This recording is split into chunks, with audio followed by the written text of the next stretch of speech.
राह हक के शहीदों वफा की तस्वीरों तुम्हें वतन की हवाएं सलाम कहती हैं। वतन की मिट्टी गवाह रहना दी खसूसी ट्रांसमिशन लैके मैं ताड़ी अपनी मेज़बान सोनिया शेख ते प्रोग्राम विच मेरे नाल मौजूद ने अली उस्मान बाजवा। जी दोस्तों, अज असीं 6 सितंबर की खसूसी ट्रांसमिशन लैके ताड़ी खिदमत विच हाज़िर हां। 6 सितंबर का दिन ਉਹ दिन है जिहड़ा एक बहुत वड्डा दिन है। यह दिन एक अजीम दिन है। इस दिन साढ़े नौजवानों ने साढ़े फौजियां ने एक ਉਹ दास्तान बहादरी की ਉਹ दास्तान रकम की ਜਿਹੜੀ ਰਹਿੰਦੀ ਦੁਨੀਆ ਤੱਕ ਕਾਇਮ ਰਹੇਗੀ। 6 ਸਤੰਬਰ 1965 ਦੇ ਵਿੱਚ ਜਦੋਂ ਦੁਸ਼ਮਣਾਂ ਨੇ ਸੋਚਿਆ ਕਿ ਉਹ ਇਸ ਮੁਲਕ ਤੇ ਹਮਲਾ ਕਰ ਦੇਗਾ ਤੇ ਨਾ ਸਿਰਫ ਹਮਲਾ ਕਰੇਗਾ ਬਲਕਿ ਇਹ ਵੀ ਸੋਚ ਲਿਆ ਕਿ ਉਹ ਆਪਣੀ ਫਤਹ ਦੀ ਜੀਤ ਜਿਹੜੀ ਹੈ ਲਾਹੌਰ ਸ਼ਹਿਰ ਦੇ ਵਿੱਚ ਬਹਿ ਕੇ ਮਨਾਏਗਾ ਤੇ ਉਸ ਟਾਈਮ ਤੇ ਉਹ ਇਹ ਭੁੱਲ ਗਿਆ ਸੀ ਕਿ ਇਸ ਮੁਲਕ ਦਾ ਬੱਚਾ ਮੁਹੰਮਦ ਬਿਨ ਕਾਸਿਮ ਹੈ। ਉਹ ਇਹ ਭੁੱਲ ਗਿਆ ਸੀ ਕਿ ਜੰਗ ਜ਼ਨਾਨੀਆਂ ਦਾ ਕੰਮ ਨਹੀਂ। ਉਹ ਇਹ ਵੀ ਭੁੱਲ ਗਿਆ ਸੀ ਕਿ ਇਸ ਮੁਲਕ ਦਾ ਹਰ ਫਰਦ बहादुर है, जवान है। वो यह भी भुल गया सी कि इस मुल्क का हर फर्द मेजर अजीज़ पट्टी है। दुनिया ने देखा कि किस तरह साढ़े फौजी जवानों ने इंडिया के गोले जड़े अपनी हिक ते रोके तो फिर साढ़े शहरियां ने कोठे ते चढ़ के जदों इंडिया फौज हार रही सी ते उन्हां दे जहाज़ शिकस्त खा के वापस जाते सी ते बो काटा दे नारे लाए।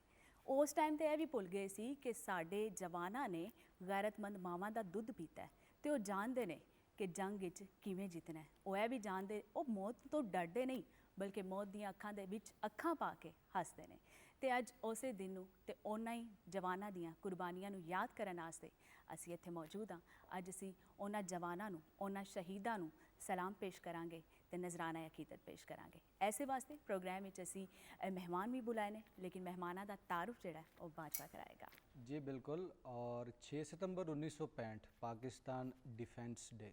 ए पुत्र हटां ते नहीं विकदे कि लभणीए विच बाजार कुड़े ये देण मेरे दाता दी ना एवें टक्करां मार कुड़े। ये गीत तुसी इहदे विच एक जज्बा भी वेखिया होना। मैडम नूरजहां दी आवाज़, गुलाम मुस्तफा सूफी तबस्सुम दी शायरी और मौसीकार ने तो कमाल कीता ही। त्रै भी चीज़ां रलियां ते एक ऐसा खूबसूरत जंगी तराना साढ़े सामने आया जिहड़ा कि साढ़े फौजी जवान बॉर्डर ते सुनते रहे।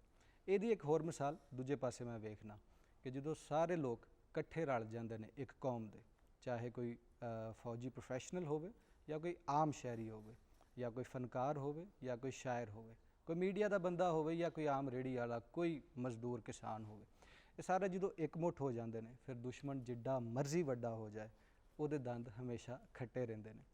किसी दुश्मन ने सोचिया सी 6 सितंबर 1965 की गल है कि रात के हनेरे च वड़ांगे और दावा किया सी कि लाहौर जाके चाह पीआंगे, लेकिन चाह तो उन्होंने नसीब ना आई।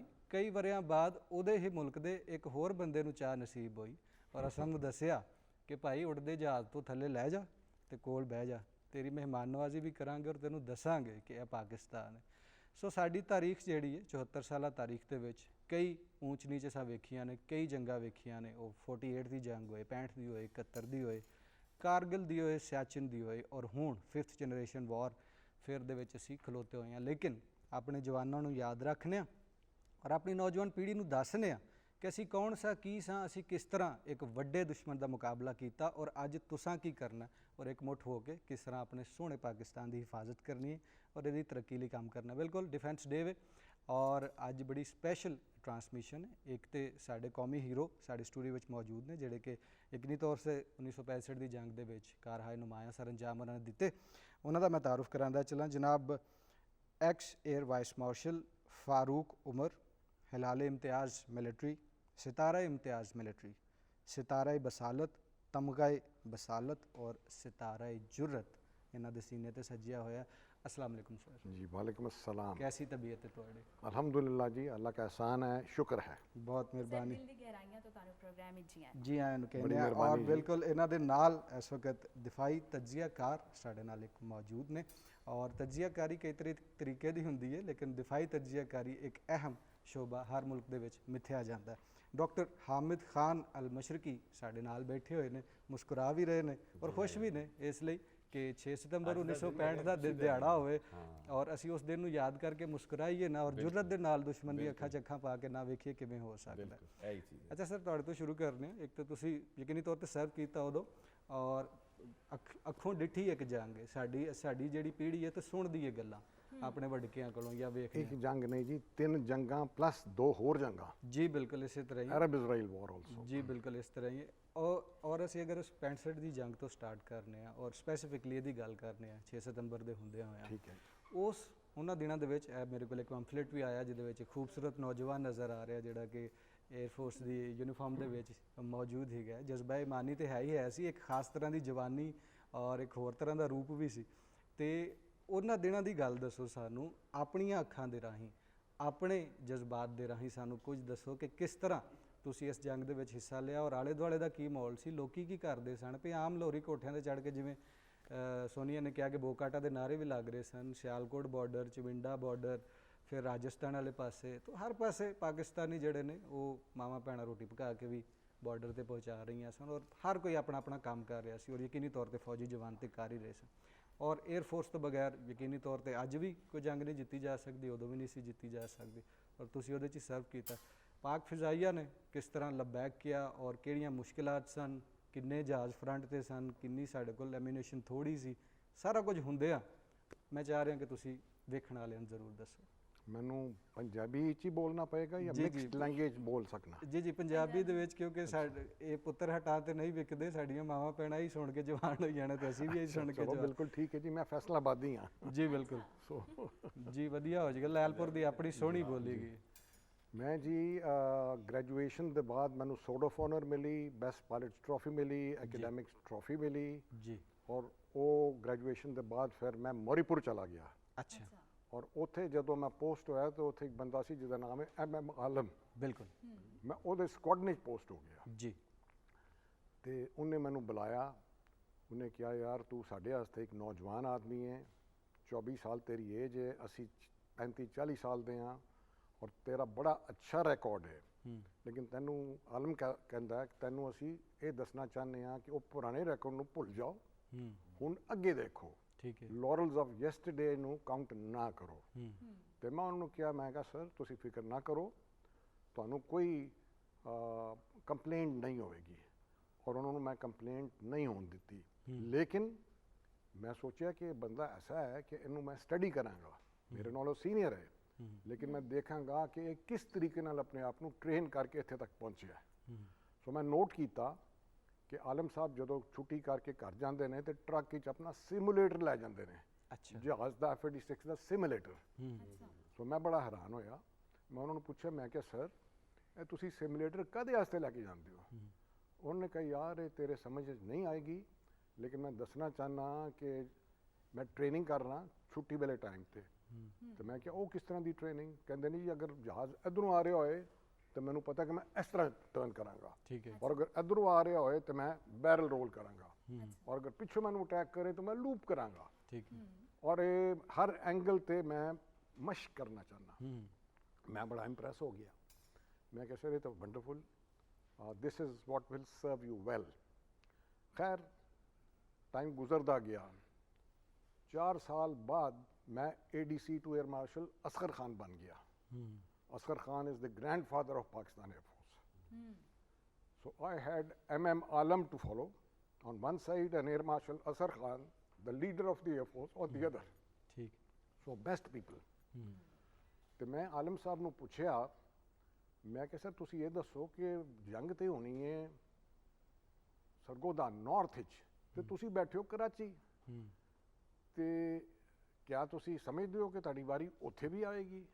ਤੇ ਆਲਮ ਸਾਹਿਬ ਦਾ ਜਵਾਬ ਸੀ ਕਿ ਵੀ ਗੱਲ ਹੈ ਮੈਂ ਆਪਣੇ ਆਪ ਨੂੰ ਟ੍ਰੇਨ ਕਰ ਰਿਹਾ, ਮੈਂ ਕੋਸ਼ਿਸ਼ ਕਰਾਂਗਾ ਕਿ ਅਗਰ ਮੈਨੂੰ ਅੱਲਾਹ ਤਾਲਾ ਨੇ ਮੌਕਾ ਦਿੱਤਾ ਤੇ ਮੈਂ ਘੱਟ ਤੋਂ ਘੱਟ ਐਮੂਨੀਸ਼ਨ ਦੇ ਨਾਲ ਜ਼ਿਆਦਾ ਤੋਂ ਜ਼ਿਆਦਾ ਇੰਡੀਅਨ ਜਹਾਜ਼ ਘੱਟ ਤੋਂ ਘੱਟ ਟਾਈਮ ਵਿੱਚ ਮਾਰ ਸਕਾਂ। ਠੀਕ। ਤੇ ਮੇਰੇ ਸਾਥੀ ਸਭ ਹੱਸੇ। ਉਹਨਾਂ ਨੇ ਕਿਹਾ ਆਲਮ ਸਾਹਿਬ ਇਹ ਪੋਸੀਬਲ ਹੈ? ਉਹਨਾਂ ਨੇ ਕਿਹਾ ਪੋਸੀਬਲ ਹੈ ਜਾਂ ਨਹੀਂ, ਅੱਲਾਹ ਤਾਲਾ ਵਾਸਤੇ ਸਭ ਕੁਝ ਪੋਸੀਬਲ ਹੈ। ਤੇ ਮੈਂ ਟ੍ਰੇਨ ਕਰ ਰਿਹਾ, ਅਗਰ ਅੱਲਾਹ ਨੇ ਚਾਹਿਆ ਤੇ ਹੋ ਜਾਏਗਾ, ਨਹੀਂ ਚਾਹਿਆ ਤੇ ਹੋਰ ਮੌਕਾ ਮਿਲ ਜਾਏਗਾ। ਖੈਰ as luck would have it, Alam Sahib ਦਾ ਸਕੁਆਡਰਨ ਜਿਹੜਾ ਹੈ 11 ਸਕੁਆਡਰਨ ਸੀ, 14 ਸਕੁਆਡਰਨ ਸੀ, ਉਹ 11 ਸਕੁਆਡਰਨ ਬਣ ਕੇ ਤੇ ਸਰਗੋਦਾ ਚਲਾ ਗਿਆ। ਉੱਥੇ ਮੈਂ ਵੀ ਸਾਂ। ਤੇ ਆਲਮ ਸਾਹਿਬ ਉਸ ਵੇਲੇ ਜਦੋਂ ਪਹਿਲੀ ਰੇਡ ਆਈ ਹੈ ਇੰਡੀਆ ਦੀ, ਉਹ ਆਲਰੇਡੀ ਇਹ ਡਿਊਟੀ ਕਰਦੇ ਹੋਏ 10,000 ਫੁੱਟ ਤੇ ਲੋਇਟਰ ਕਰ ਰਹੇ ਸਨ, ਕੈਪ ਕਰ ਰਹੇ ਸਨ ਓਵਰ ਸਰਗੋਦਾ ਵਿਚ ਵਾਜ਼ ਆਰ ਵਾਈਟਲ ਬੇਸ। ਖੈਰ ਉਹ ਪਹਿਲੀ ਜਦੋਂ ਰੇਡ ਆਈ ਤੇ ਉਹ 10,000 ਫੁੱਟ ਤੇ ਪਹੁੰਚੀ ਜਿੱਥੇ ਆਲਮ ਬੈਠਾ ਹੋਇਆ ਸੀ। ਅੱਛਾ ਯੂ ਕੈਨ ਇਮੇਜਿਨ ਕਿ ਜੀ God's benevolence and kindness for ਹਿਮ।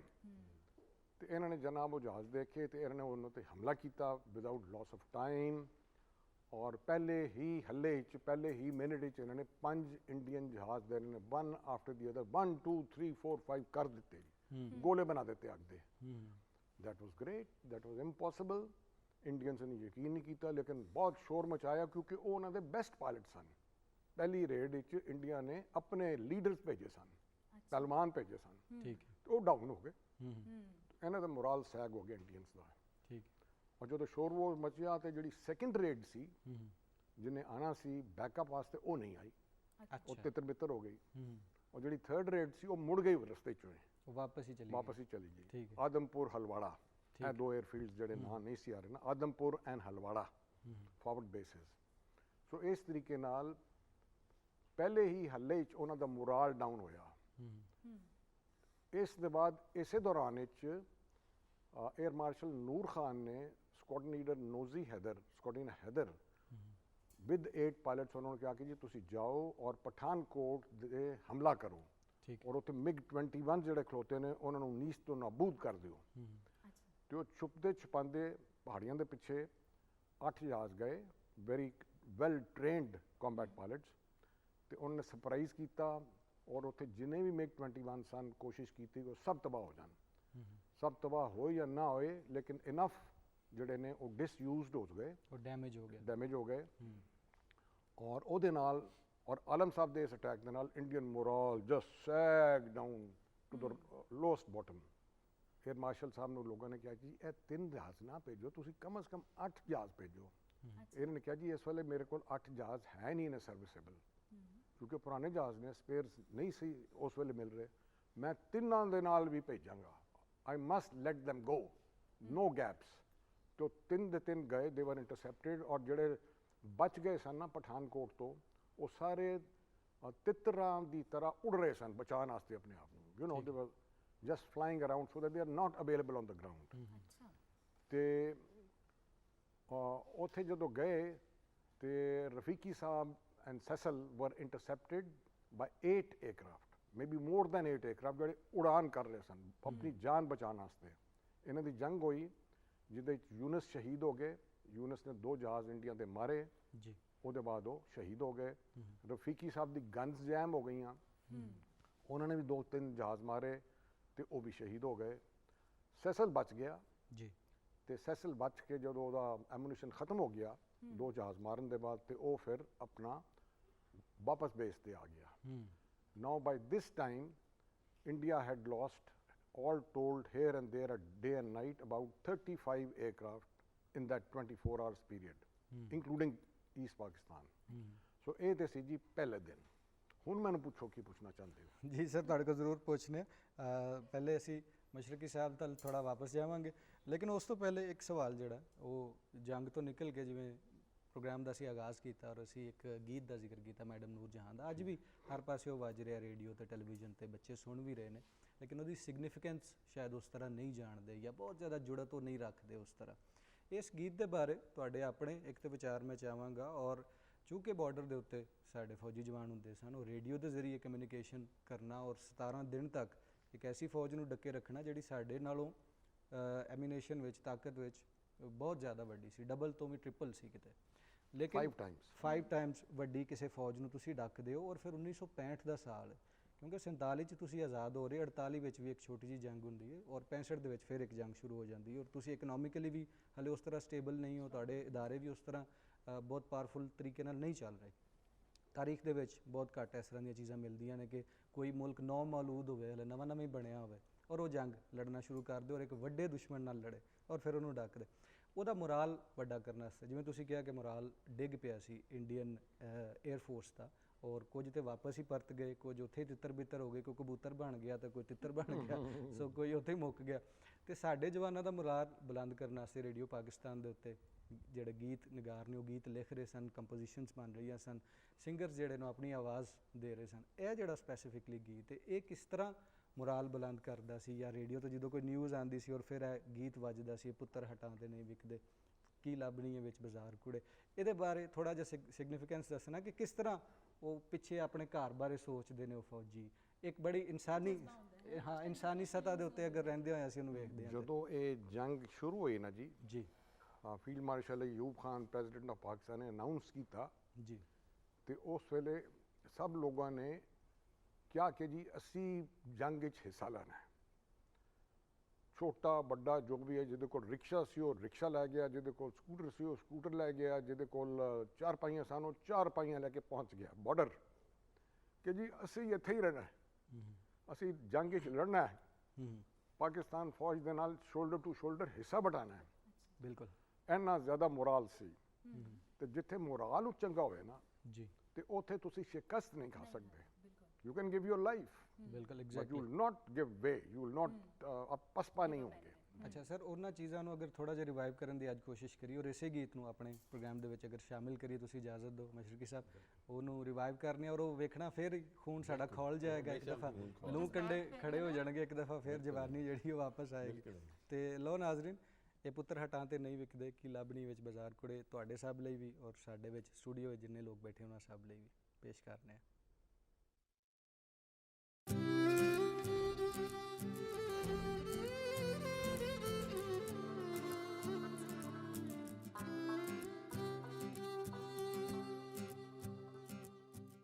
ਅੱਛਾ, ਤੁਸੀਂ ਮੈਨੂੰ ਇਹ ਦੱਸੋ ਕਿ 1965 ਦੀ ਜਿਹੜੀ ਜੰਗ ਸੀ, ਜਿਸ ਤਰ੍ਹਾਂ ਇਹਦੇ ਵਿੱਚ ਹਰ ਸ਼ਖਸ ਨੇ ਆਪਣਾ ਹਿੱਸਾ ਪਾਇਆ, ਇਹ ਕਿੰਨੀ ਇੱਕ ਖੂਬਸੂਰਤ ਮਿਸਾਲ ਹੈ। ਜੇ ਇੰਜ ਦੀ ਅੱਗੇ ਮਿਸਾਲਾਂ ਅਸੀਂ ਆਇੰਦਾ ਵੀ ਕਾਇਮ ਕਰੀਏ ਤੇ ਮੇਰੇ ਖਿਆਲ ਨਾਲ ਕੋਈ ਵੀ ਜੰਗ ਹੋਏ ਅਸੀਂ ਜਿੱਤ ਸਕਦੇ ਹਾਂ। ਇਹਦੇ ਬਾਰੇ 'ਚ ਕੁਝ ਕਹਿੰਦੇ ਚਲੋ। ਬਿਲਕੁਲ ਸੋਨੀਆ, ਦੇਖੋ ਗੱਲ ਹੈ ਵੀ ਕਿ ਜਦੋਂ ਕੋਈ ਵੀ ਕੌਮ ਇਕੱਠ ਦੇ ਨਾਲ ਲੜਦੀ ਹੈ ਨਾ, ਤੇ ਵੱਡੇ ਤੋਂ ਵੱਡੇ ਦੁਸ਼ਮਣ ਦੇ ਵੀ ਦੰਦ ਖੱਟੇ ਕਰ ਦਿੰਦੀ ਹੈ ਜੀ। ਸਭ ਤੋਂ ਵੱਡੀ ਚੀਜ਼ ਹੈ ਵੀ ਜਦੋਂ ਕੌਮਾਂ ਦੇ ਵਿੱਚ ਇਤਿਹਾਦ ਹੁੰਦਾ ਹੈ, ਇਕੱਠ ਹੁੰਦਾ ਹੈ, ਤੇ ਫਿਰ ਦੁਸ਼ਮਣ ਜਿੰਨਾ ਮਰਜ਼ੀ ਵੱਡਾ ਹੋਵੇ ਉਹਨੂੰ ਬੇਖੌਫੀ ਨਾਲ ਉਹਦੇ ਨਾਲ ਲੜਿਆ ਜਾ ਸਕਦਾ ਹੈ। ਔਰ 65 ਦੀ ਜੰਗ ਹੋਵੇ ਜਾਂ ਉਸ ਤੋਂ ਬਾਅਦ ਦੇ ਹਾਲਾਤ ਹੋਣ, ਔਰ ਤੁਸੀਂ ਜਿਸ ਤਰ੍ਹਾਂ ਪ੍ਰੋਗਰਾਮ ਦੇ ਸ਼ੁਰੂ ਵਿੱਚ ਅਸੀਂ ਹਵਾਲਾ ਦਿੱਤਾ ਹੈ ਜਿਹੜਾ ਅਭਿਨੰਦਨ ਦਾ ਜਿਹੜਾ ਵਾਕਿਆ ਹੋਇਆ, ਜਿਹੜਾ ਇੰਡੀਆ ਨੇ ਪੂਰਾ ਡਰਾਮਾ ਕੀਤਾ, ਔਰ ਅਸੀਂ ਉਹਦਾ, ਮੈਂ ਅੰਗਰੇਜ਼ੀ 'ਚ ਕਹਿਣਾ ਕਿ ਅਸੀਂ ਉਹਦਾ ਕਲਾਈਮੈਕਸ ਕੀਤਾ, ਤੇ ਅਸੀਂ ਉਹਨਾਂ ਨੂੰ ਦੱਸਿਆ ਕਿ ਅਸਲ ਵਿੱਚ ਇਹ ਹੁੰਦਾ ਹੈ, ਜੇ ਤੁਸੀਂ ਸਾਡੇ ਤੇ ਜੇ ਤੁਸੀਂ ਸਾਡੇ ਵੱਲ ਬੁਰੀ ਨਜ਼ਰ ਨਾਲ ਵੇਖੋਗੇ ਤੇ ਤੁਹਾਡਾ ਇਹ ਅੰਜਾਮ ਹੋਏਗਾ। ਗੱਲ ਇਹ ਵੀ ਕਿ ਪਾਕਿਸਤਾਨ ਦੀ ਤੁਸੀਂ ਬਦਕਿਸਮਤੀ ਕਹਿ ਲਓ ਜਾਂ ਹਾਲਾਤ ਦੀ ਮਜਬੂਰੀ ਕਹਿ ਲਓ ਕਿ ਸਾਡਾ ਜਿਹੜਾ ਦੁਸ਼ਮਣ ਹੈ ਨਾ ਉਹ ਬੜਾ ਹੀ ਮੱਕਾਰ ਹੈ, ਔਰ ਉਹ ਕੀਨਾ ਪਰਵਰ ਦੁਸ਼ਮਣ ਹੈ, ਉਹ ਸਾਨੂੰ ਤਸਲੀਮ ਨਹੀਂ ਕਰਦਾ, ਤੇ ਉਹਦੀ ਵਜ੍ਹਾ ਨਾਲ ਹਰ ਵੇਲੇ ਉਹ ਮੈਲੀ ਅੱਖ ਨਾਲ ਸਾਨੂੰ ਦੇਖਦਾ ਰਹਿੰਦਾ ਹੈ। ਤੇ ਜਦੋਂ ਉਹਨੇ ਸਾਨੂੰ ਮੈਲੀ ਅੱਖ ਨਾਲ ਵੇਖਣਾ ਹੈ ਤੇ ਸਾਡੇ ਜਵਾਨ ਫੌਜੀ ਜਿਹੜੇ ਬਾਰਡਰ ਤੇ ਨੇ, ਸਾਡੇ ਜਿਹੜੇ 에ਅਰ ਫੋਰਸ ਦੇ ਮੁਜਾਹਿਦ ਨੇ, ਤੇ ਸਾਡੇ ਜਿਹੜੇ ਸਮੁੰਦਰਾਂ ਦੇ ਮੁਹਾਫਿਜ਼ ਨੇ, ਉਹਨਾਂ ਸਾਰਿਆਂ ਨੇ ਇਹ ਤਹਈਆ ਕੀਤਾ ਹੈ ਕਿ ਦੁਸ਼ਮਣ ਨੂੰ 1 ਇੰਚ ਵੀ ਪਾਕਿਸਤਾਨ ਦੀ ਸਰਜ਼ਮੀਨ ਤੇ ਕਬਜ਼ਾ ਨਹੀਂ ਕਰਨ ਦੇਣਾ। ਬਿਲਕੁਲ ਇਸੇ ਔਰ ਅੱਲਾ ਦਾ ਸ਼ੁਕਰ ਹੈ, ਤੁਸੀਂ ਦੇਖੋ ਕਿ ਜਦੋਂ ਮਿਸਾਲਾਂ ਦਿੰਦੇ ਆ ਨਾ ਅਸੀਂ, ਤੇ ਜਿਸ ਤਰ੍ਹਾਂ 에ਅਰ ਮਾਰਸ਼ਲ ਸਾਹਿਬ ਵੀ ਦੱਸ ਰਹੇ ਨੇ, ਸਾਨੂੰ ਪਤਾ ਹੈ ਕਿ ਲਾਹੌਰ ਦੇ ਮਹਾਜ਼ ਤੇ ਜਿਸ ਤਰ੍ਹਾਂ ਮੇਜਰ ਅਜ਼ੀਜ਼ ਭੱਟੀ ਲੜੇ, ਔਰ ਜਿਸ ਤਰ੍ਹਾਂ ਦੁਸ਼ਮਣ ਨੂੰ ਉਹਨਾਂ ਨੇ ਇੰਜ ਰੋਕੀ ਰੱਖਿਆ ਕਿ ਦੁਸ਼ਮਣ ਨੂੰ ਸਮਝ ਨਹੀਂ ਸੀ ਆ ਰਿਹਾ ਕਿ ਉਹ ਕਿੰਨੀ ਫੌਜ ਖੜੀ ਹੈ, ਉਹ ਕਿੰਨੇ ਲੋਕ ਖੜੇ ਨੇ, ਜਿਹੜਾ ਅਸੀਂ ਇੰਨੀ ਬਟਾਲੀਅਨਸ ਭੇਜ ਰਹੇ ਹਾਂ, ਇੰਨਾ ਅਸਲਾ ਭੇਜ ਰਹੇ ਹਾਂ, ਔਰ ਉਹ ਇੱਕ ਸਾਡੇ ਕੋਲੋਂ ਪੁੱਲ ਨਹੀਂ ਪਾਰ ਕੀਤਾ ਜਾ ਰਿਹਾ BRB ਦਾ। ਤੇ ਇਹ ਉਹ ਚੀਜ਼ਾਂ ਨੇ ਜਿਹੜੀਆਂ ਸਾਡੀ ਆਇੰਦਾ ਆਉਣ ਵਾਲੀਆਂ ਨਸਲਾਂ ਵਾਸਤੇ, ਜਿਹਨੂੰ ਕਹਿੰਦਾ ਇੰਸਪਾਇਰੇਸ਼ਨ ਨੇ, ਆਇੰਦਾ ਆਉਣ ਵਾਲੀ ਨਸਲਾਂ ਵਾਸਤੇ ਬਹੁਤ ਵੱਡੀਆਂ ਮਿਸਾਲਾਂ ਨੇ।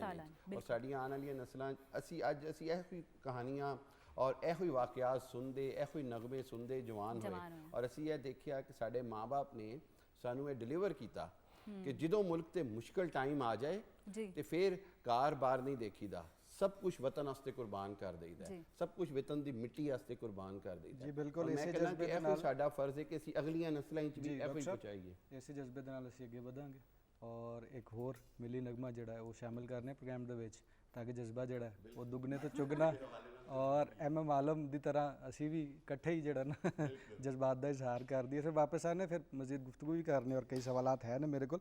ਸੋ ਸਲਮਾਨ ਅਮਜਦ ਔਰ ਅਲੀ ਅਮਜਦ ਦੋ ਸੋਹਣੇ ਮਿੱਤਰ ਸਾਡੇ ਨਾਲ ਮੌਜੂਦ ਨੇ ਇਸ ਵਕਤ ਸਟੂਡੀਓ ਦੇ ਵਿੱਚ, ਔਰ ਵਤਨ ਕੀ ਮਿੱਟੀ ਸਲਾਮ ਤੁਝ ਪਰ ਇਹ ਜਿਹੜਾ ਨਗਮਾ ਹੈ ਇਹ ਪੇਸ਼ ਕਰਨਗੇ ਤੁਹਾਡੇ ਸਭ ਲਈ। ਜੀ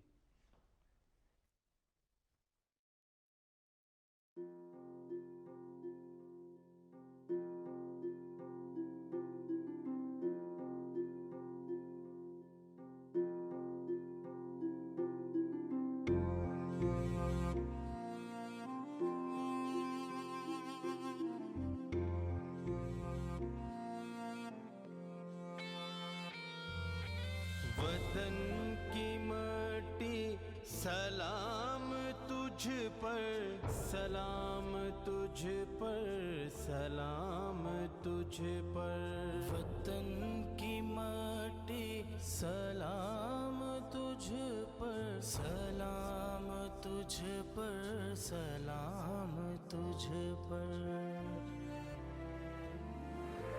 हमारी नस्लें करेंगी हरदम कयाम तुझ पर सलाम, तुझ पर वतन की माटी सलाम तुझ पर सलाम, तुझ पर सलाम, तुझ पर वतन की माटी सलाम तुझ पर सलाम, तुझ पर सलाम, तुझ पर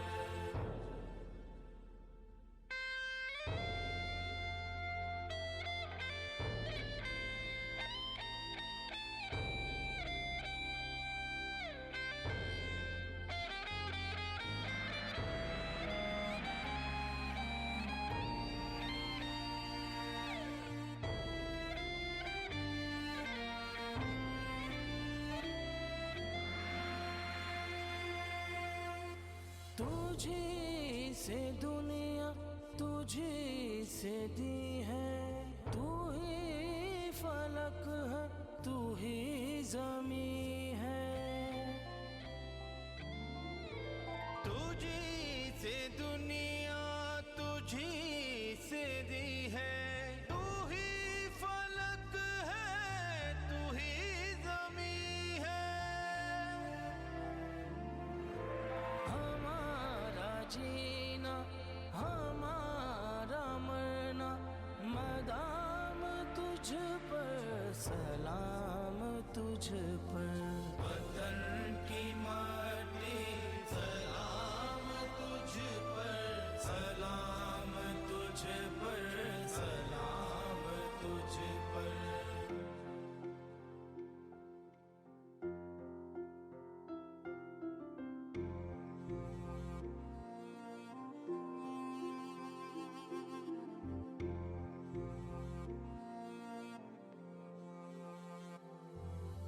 गरूर तू मेरा नाज तू है, मेरे हुनर का जवाज तू है।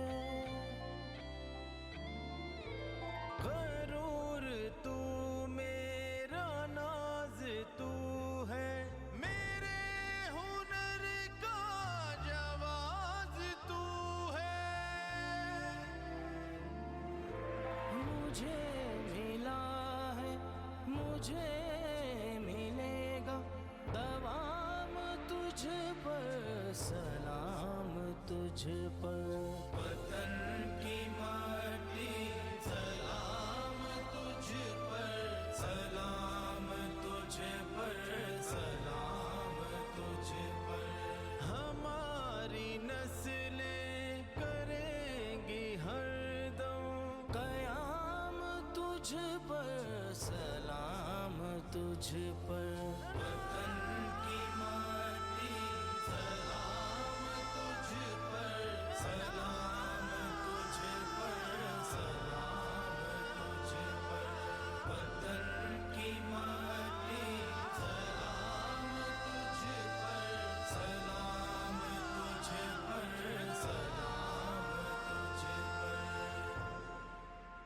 ਵਤਨ ਕੀ ਮਿੱਟੀ ਸਲਾਮ ਤੁਝ ਪਰ। ਔਰ ਜਿਹੜੇ ਮਿੱਤਰਾਂ ਨੇ ਆਵਾਜ਼ ਦਿੱਤੀ ਹੈ ਇਸ ਗੀਤ ਨੂੰ, ਇਸ ਖਾਨਦਾਨ ਦਾ ਖਾਸਾ ਹੈ ਕਿ ਜਜ਼ਬਾ ਔਰ ਦਰਦ ਇਹ ਨਾਲ ਲੈ ਕੇ ਟੁਰਦੇ ਨੇ, ਅਗਲੀਆਂ ਨਸਲਾਂ ਤੱਕ ਪਹੁੰਚਾਉਂਦੇ ਨੇ, ਔਰ ਇੱਕ ਤੋਂ ਬਾਅਦ ਦੂਜਾ ਸਿੰਗਰ ਸਾਡੇ ਸਾਹਮਣੇ ਆ ਰਿਹਾ।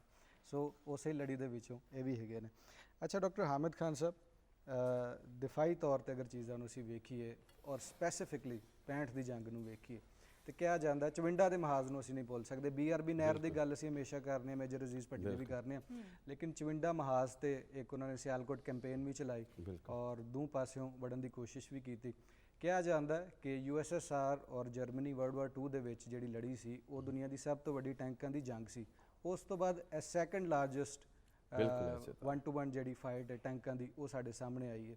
ਔਰ ਟੈਂਕ ਜਿਹੜੇ ਉਹਨਾਂ ਦੇ ਸਨ ਉਹ ਟ੍ਰਿਪਲ ਸਨ, ਡਬਲ ਟ੍ਰਿਪਲ ਉਹਨਾਂ ਦੀ ਤਾਦਾਦ ਸੀ, ਔਰ ਸਾਡੇ ਕੋਲ ਥੋੜ੍ਹੇ ਜਿੰਨੇ ਸਨ। ਫਿਰ ਉਹ ਵਾਕਿਆ ਜਿਹੜਾ ਹਮੇਸ਼ਾ ਅੱਖਾਂ ਦੇ ਵਿੱਚ ਇੱਕ ਹੋਰ ਤਰ੍ਹਾਂ ਦੀ ਨਮੀ ਲੈ ਕੇ ਆਉਂਦਾ, ਜਜ਼ਬੇ ਵਾਲੀ, ਦੁੱਖ ਵਾਲੀ ਨਹੀਂ, ਜਜ਼ਬੇ ਵਾਲੀ ਔਰ ਖੁਸ਼ੀ ਵਾਲੀ, ਕਿ ਕਿਸ ਤਰ੍ਹਾਂ ਇੱਕ ਇਨਸਾਨ ਜਜ਼ਬੇ ਦੇ ਵਿੱਚ ਡੁੱਬ ਕੇ ਆਪਣੇ ਜਿਸਮ ਨਾਲ ਬੰਬ ਜਿਹੜਾ ਉਹ ਬੰਨ੍ਹ ਕੇ ਟੈਂਕ ਦੇ ਅੱਗੇ ਲੇਟ ਜਾਂਦਾ। ਇਹ ਸਾਰਾ ਵਾਕਿਆ ਜਿਹੜੇ ਛੋਟੇ ਬੱਚੇ ਜਿਹੜੇ ਸਕੂਲ ਜਾਂਦੇ ਨੇ ਇਸ ਟਾਈਮ ਉਹ ਸ਼ੋਅ ਵੇਖ ਰਹੇ ਹੋਣਗੇ, ਉਹਨਾਂ ਨੂੰ ਥੋੜਾ ਐਲੈਬੋਰੇਟ ਕਰ ਦਿਓ ਕਿ ਕਿਸ ਤਰ੍ਹਾਂ ਇਹ ਟੈਂਕ ਅੰਦਰ ਆ ਵੜੇ ਨੇ, ਕਿਸ ਤਰ੍ਹਾਂ ਉਹਨਾਂ ਦਾ ਮੁਰਾਲ ਟੁੱਟਿਆ, ਕਿਸ ਤਰ੍ਹਾਂ ਕਿੰਨੇ ਟੈਂਕਾਂ ਤੇ ਕਬਜ਼ਾ ਸੀ ਕਰ ਲਿਆ, ਕਿੰਨੇ ਵਾਪਸ ਚਲੇ ਗਏ, ਔਰ ਕਿਸ ਤਰ੍ਹਾਂ ਟੈਂਕ ਚੋਂ ਨਿਕਲ ਕੇ ਤੁਸੀਂ ਬੰਬ ਬੰਨ ਕੇ ਲੇਟਦੇ ਉਹ ਹੋ। ਜਦੋਂ ਚਵਿੰਡਾ ਦੇ ਮਹਾਜ਼ ਤੇ ਜਦੋਂ ਭਾਰਤੀ ਆਉਂਦੇ ਨੇ ਨਾ, ਇੰਡੀਅਨ ਫੌਜੀ ਜਿਸ ਤਰ੍ਹਾਂ ਅਟੈਕ ਕਰਦੇ ਨੇ, ਤੇ ਉਹਦੇ ਮੈਂ ਕਿਤਾਬ ਵਿੱਚ ਪੜ੍ਹਿਆ ਕਿ ਉਹਨਾਂ ਨੇ ਕਿਹਾ ਜੀ ਕਿ ਜਿਹੜੇ ਉਸ ਵੇਲੇ ਸਨ ਕੰਪਨੀ ਕਮਾਂਡਰ, ਉਹਨਾਂ ਨੇ ਜਦੋਂ ਫੈਸਲਾ ਕੀਤਾ ਕਿ ਇਹਦਾ ਵਾਹਿਦ ਹੱਲ ਹੈ ਵੇ ਕਿ ਅਸੀਂ ਆਪਣੇ ਫੌਜੀ ਜਿਹੜੇ ਨੇ ਉਹਨਾਂ ਦੇ ਉੱਤੇ ਜਿਸਮਾਂ ਤੇ ਬੰਬ ਬੰਨ੍ਹਣ ਦੇ ਤੇ ਉਹਨਾਂ ਦੇ ਥੱਲੇ ਲੇਟ ਜਾਂਦੇ ਤੇ ਉਡਾ ਦੇਣ ਦੇ ਟੈਂਕਾਂ ਨੂੰ। ਤੇ ਨਾਲ ਹੀ ਉਹਨਾਂ ਨੇ ਜਦੋਂ ਅਨਾਉਂਸ ਕੀਤਾ ਨਾ ਕਿ ਇਸ ਮਿਸ਼ਨ ਵਾਸਤੇ ਜਿਹਦੀ ਸ਼ਹਾਦਤ ਯਕੀਨੀ ਹੈ ਤੇ ਇਹਦੇ ਵਾਸਤੇ ਕਿੰਨੇ ਲੋਕ ਤਿਆਰ ਹੋਣ ਦੇ, ਜਿਹੜੇ ਫੌਜੀ ਨੇ ਸਾਡੇ ਭਰਾ, ਤੇ ਉਹ ਕਹਿੰਦੇ ਨੇ ਕਿ ਜਿੰਨੇ ਮੌਜੂਦ ਸਨ, ਸਾਨੂੰ 40 ਬੰਦੇ ਵੀ ਨਹੀਂ ਸੀ ਚਾਹੀਦੇ, ਤੇ ਜਿੰਨੇ ਸਨ 150 ਦੇ 150 ਆਪਸ ਵਿੱਚ ਲੜ ਰਹੇ ਕਿ ਸਾਨੂੰ ਪਹਿਲੇ ਜਾਣ ਦਿਓ, ਸਾਡੀ ਪਹਿਲੇ ਕੁਰਬਾਨੀ, ਅਸੀਂ ਵਤਨ ਵਾਸਤੇ ਕੁਰਬਾਨ ਹੋਣਾ ਚਾਹੁੰਦੇ ਹਾਂ। ਔਰ ਯਕੀਨ ਕਰੋ ਕਿ ਇਹ ਫੌਜ ਦਾ ਔਰ ਸਾਡੀ ਜਿਹੜੀ ਦਿਫਾਈ ਅਫਵਾਜ ਨੇ, ਉਹਨਾਂ ਦਾ ਇਹ ਜਜ਼ਬਾ ਜਿਹੜਾ ਹੈ ਨਾ, ਇਹਦੇ ਪਿੱਛੇ ਉਹ ਆਵਾਮ ਦੀ ਸਪੋਰਟ, ਆਵਾਮ ਦੀ ਉਹ ਮੁਹੱਬਤ ਔਰ ਆਵਾਮ ਦਾ ਉਹ ਕੰਧੇ ਨਾਲ ਕੰਧਾ ਮਿਲਾਣਾ ਸ਼ਾਮਲ ਹੈ, ਜਿਹਦੀ ਵਜ੍ਹਾ ਨਾਲ ਸਾਡੇ ਫੌਜੀ ਜਵਾਨ ਆਪਣੀ ਜਜ਼ਬਾਈ ਸ਼ਹਾਦਤ ਨੂੰ ਕਈ ਹੋਰ ਦਰਜੇ ਤੇ ਲੈ ਜਾਂਦੇ ਨੇ। ਔਰ ਉਸ ਵੇਲੇ ਦੇਖਿਆ ਗਿਆ ਕਿ ਜਦੋਂ ਉਹਨਾਂ ਨੇ ਕਿਹਾ ਤੇ ਦੁਸ਼ਮਣ ਉਹ ਇਹੋ ਜਿਹੀ ਸਟ੍ਰੈਟਜੀ ਦਾ ਤੇ ਸੋਚ ਵੀ ਨਹੀਂ ਸੀ ਸਕਦਾ ਨਾ। ਔਰ ਉਹਦੇ ਬਾਰੇ ਮੈਂ ਪੜ੍ਹਿਆ ਕਿ ਉਹਨਾਂ ਨੇ ਕਿਹਾ ਜੀ ਇਹ ਦੁਨੀਆ ਦੀ ਐਸੀ ਹੈਰਾਨਕੁਨ ਹਕਮਤ ਅਮਲੀ ਸੀ ਦੁਸ਼ਮਣ ਨੂੰ ਰੋਕਣ ਦੀ, ਜਿਹੜੀ ਕਿਤੇ ਵੀ ਪਹਿਲੇ ਨਹੀਂ ਸੀ ਸੋਚੀ ਗਈ, ਨਾ ਕੀਤੀ ਗਈ। ਔਰ ਤੁਸੀਂ ਜਾ ਕੇ ਤੇ ਉਹਨਾਂ ਸ਼ਹੀਦਾਂ ਦੀ ਕਬਰਾਂ ਤੇ ਦੇਖੋ ਤੇ ਅੱਜ ਵੀ ਲੋਕੀ ਅਕੀਦਤ ਨਾਲ ਉਹਨਾਂ ਦੀ ਕਬਰਾਂ ਤੇ ਜਾਂਦੇ ਨੇ ਔਰ ਉਹਨਾਂ ਨੂੰ ਖਰਾਜੇ ਅਕੀਦਤ ਪੇਸ਼ ਕਰਦੇ ਨੇ। ਗੱਲ ਇਹ ਵੀ ਕਿ ਜਦੋਂ ਮੈਂ ਬਾਰ-ਬਾਰ ਕਹਿਣਾ ਕਿ ਜਦੋਂ ਦੁਸ਼ਮਣ ਸਾਨੂੰ ਅਜ਼ਮਾਏਗਾ, ਉਦੋਂ ਸਾਡੇ ਕੋਲੋਂ ਮੂੰਹ ਦਿਖਾਏਗਾ। ਔਰ ਵਜ੍ਹਾ ਇਹ ਵੀ ਕਿ ਸਾਡਾ ਇਹ ਜਜ਼ਬਾ ਈਮਾਨੀ, ਸਾਡਾ ਇਹ ਯਕੀਨ ਹੈ ਕਿ ਅੱਲਾਹ ਤਾਲਾ ਦਾ ਔਰ ਅੱਲਾਹ ਦੇ ਨਬੀ ਸੱਲੱਲਾਹੁ ਅਲੈहि ਵਸੱਲਮ ਦਾ ਖਾਸ ਕਰਮ ਔਰ ਫਜ਼ਲ ਹੈ ਇਸ ਮਿੱਟੀ ਤੇ, ਇਸ ਧਰਤੀ ਤੇ। ਔਰ ਇਹ ਧਰਤੀ ਜਿਹੜੀ ਹੈ ਇਹ ਬੜੇ ਉੱਚੇ ਤੇ ਵੱਡੇ ਮਕਸਦ ਵਾਸਤੇ ਬਣੀ ਹੋਈ ਹੈ। ਤੇ ਭਾਰਤ ਜਾਂ ਇੰਡੀਆ ਜਾਂ ਪੈੜਾ ਦੁਸ਼ਮਣ ਜਿਹੜਾ ਹੈ ਉਹ ਸਾਡਾ ਕੁਝ ਨਹੀਂ ਵਿਗਾੜ ਸਕਦਾ ਜਦੋਂ ਤੱਕ ਸਾਡਾ ਇਕੱਠ ਹੈਗਾ।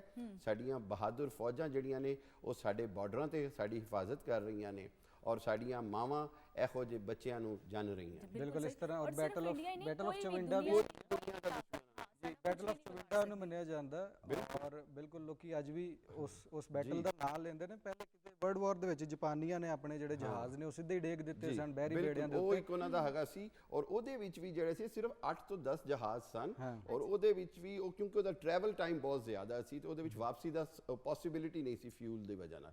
ਲੇਕਿਨ ਇਹ ਤੇ ਤੁਹਾਡੇ ਕੋਲ ਸਾਰਾ ਕੁਝ ਹੈਗਾ, ਤੁਹਾਨੂੰ ਚੁਆਇਸ ਦਿੱਤੀ ਜਾ ਰਹੀ ਹੈ ਕਿ ਤੁਸੀਂ ਜਾਣਾ ਹੈ ਕਿ ਨਹੀਂ ਜਾਣਾ ਸ਼ਹਾਦਤ ਵਾਸਤੇ ਔਰ ਤੁਸੀਂ ਇੰਨਾ ਜਜ਼ਬੇ ਦੇ ਨਾਲ, ਇੰਨੀ ਹਿੰਮਤ ਦੇ ਨਾਲ ਤੁਸੀਂ ਅੱਗੇ ਵਧ ਰਹੇ ਹੋ। ਇਹ ਉਹ ਜਜ਼ਬਾ ਹੈ ਜਿਹਨੂੰ ਮੈਂ ਬਾਰ-ਬਾਰ ਮੈਂ ਇੰਡੀਅਨ ਚੈਨਲਸ ਤੇ ਵੀ ਜਾਣਦਾ ਵਾਂ, ਮੈਂ ਸਭ ਜਗ੍ਹਾ ਤੇ ਕਹਿੰਦਾ ਤੁਸੀਂ ਜਿੰਨੇ ਮਰਜ਼ੀ ਤਾਕਤਵਰ ਹੋ ਜਾਓ, ਜਜ਼ਬੇ ਦਾ ਕੋਈ ਮੁਕਾਬਲਾ ਨਹੀਂ। ਬਿਲਕੁਲ। ਔਰ ਗ੍ਰੇਵਯਾਰਡ ਆਫ ਇੰਡੀਅਨ ਟੈਂਕਸ ਜਿਹੜਾ ਉਹ ਫਿਰ ਉਹ ਹੀ ਬਣੇਗਾ ਚਵਿੰਡਾ ਹੀ। ਔਰ ਜਦੋਂ ਤੱਕ ਮੈਂ ਕਹਾਂਗਾ ਜੀ ਕਿ 에ਅਰ ਵਾਈਸ ਮਾਰਸ਼ਲ ਸਾਹਿਬ ਜੈਸੇ ਜਾਂ ਇਸ ਤਰ੍ਹਾਂ ਦੀਆਂ ਸ਼ਖਸੀਅਤ, ਇਹਨਾਂ ਦੀਆਂ ਮਿਸਾਲਾਂ ਨੇ ਸਾਡੇ ਕੋਲ। ਸੈਸਲ ਚੌਧਰੀ ਸਾਹਿਬ, MM ਆਲਮ, 에ਅਰ ਵਾਈਸ ਮਾਰਸ਼ਲ ਫਾਰੂਕ ਸਾਹਿਬ ਔਰ ਬਹੁਤ ਸਾਰੇ ਲੋਕ। ਫਿਰ ਉਹ ਫੌਜ ਦੇ ਵਿੱਚ ਦੇਖੋ, ਫਿਰ ਇੱਧਰ ਬਹਿਰੀ ਅਫਵਾਜ ਦਾ ਦੇਖੋ, ਜਿਸ ਤਰ੍ਹਾਂ ਅਸੀਂ ਉਹਨਾਂ ਦਵਾਰਗਾ ਦਾ ਜਿਹੜਾ ਮਹਾਜ਼ ਬਹਾਰਤ ਨੂੰ ਇੰਨਾ ਬਦਤਰੀਨ, ਉਹਨੂੰ ਬੁਖਲਾਹਟ ਦਾ ਸ਼ਿਕਾਰ ਕਰ ਦਿੱਤਾ, ਪੂਰੀ ਨੇਵੀ ਨੂੰ ਅਸੀਂ ਮਫਲੂਜ ਕਰ ਦਿੱਤਾ।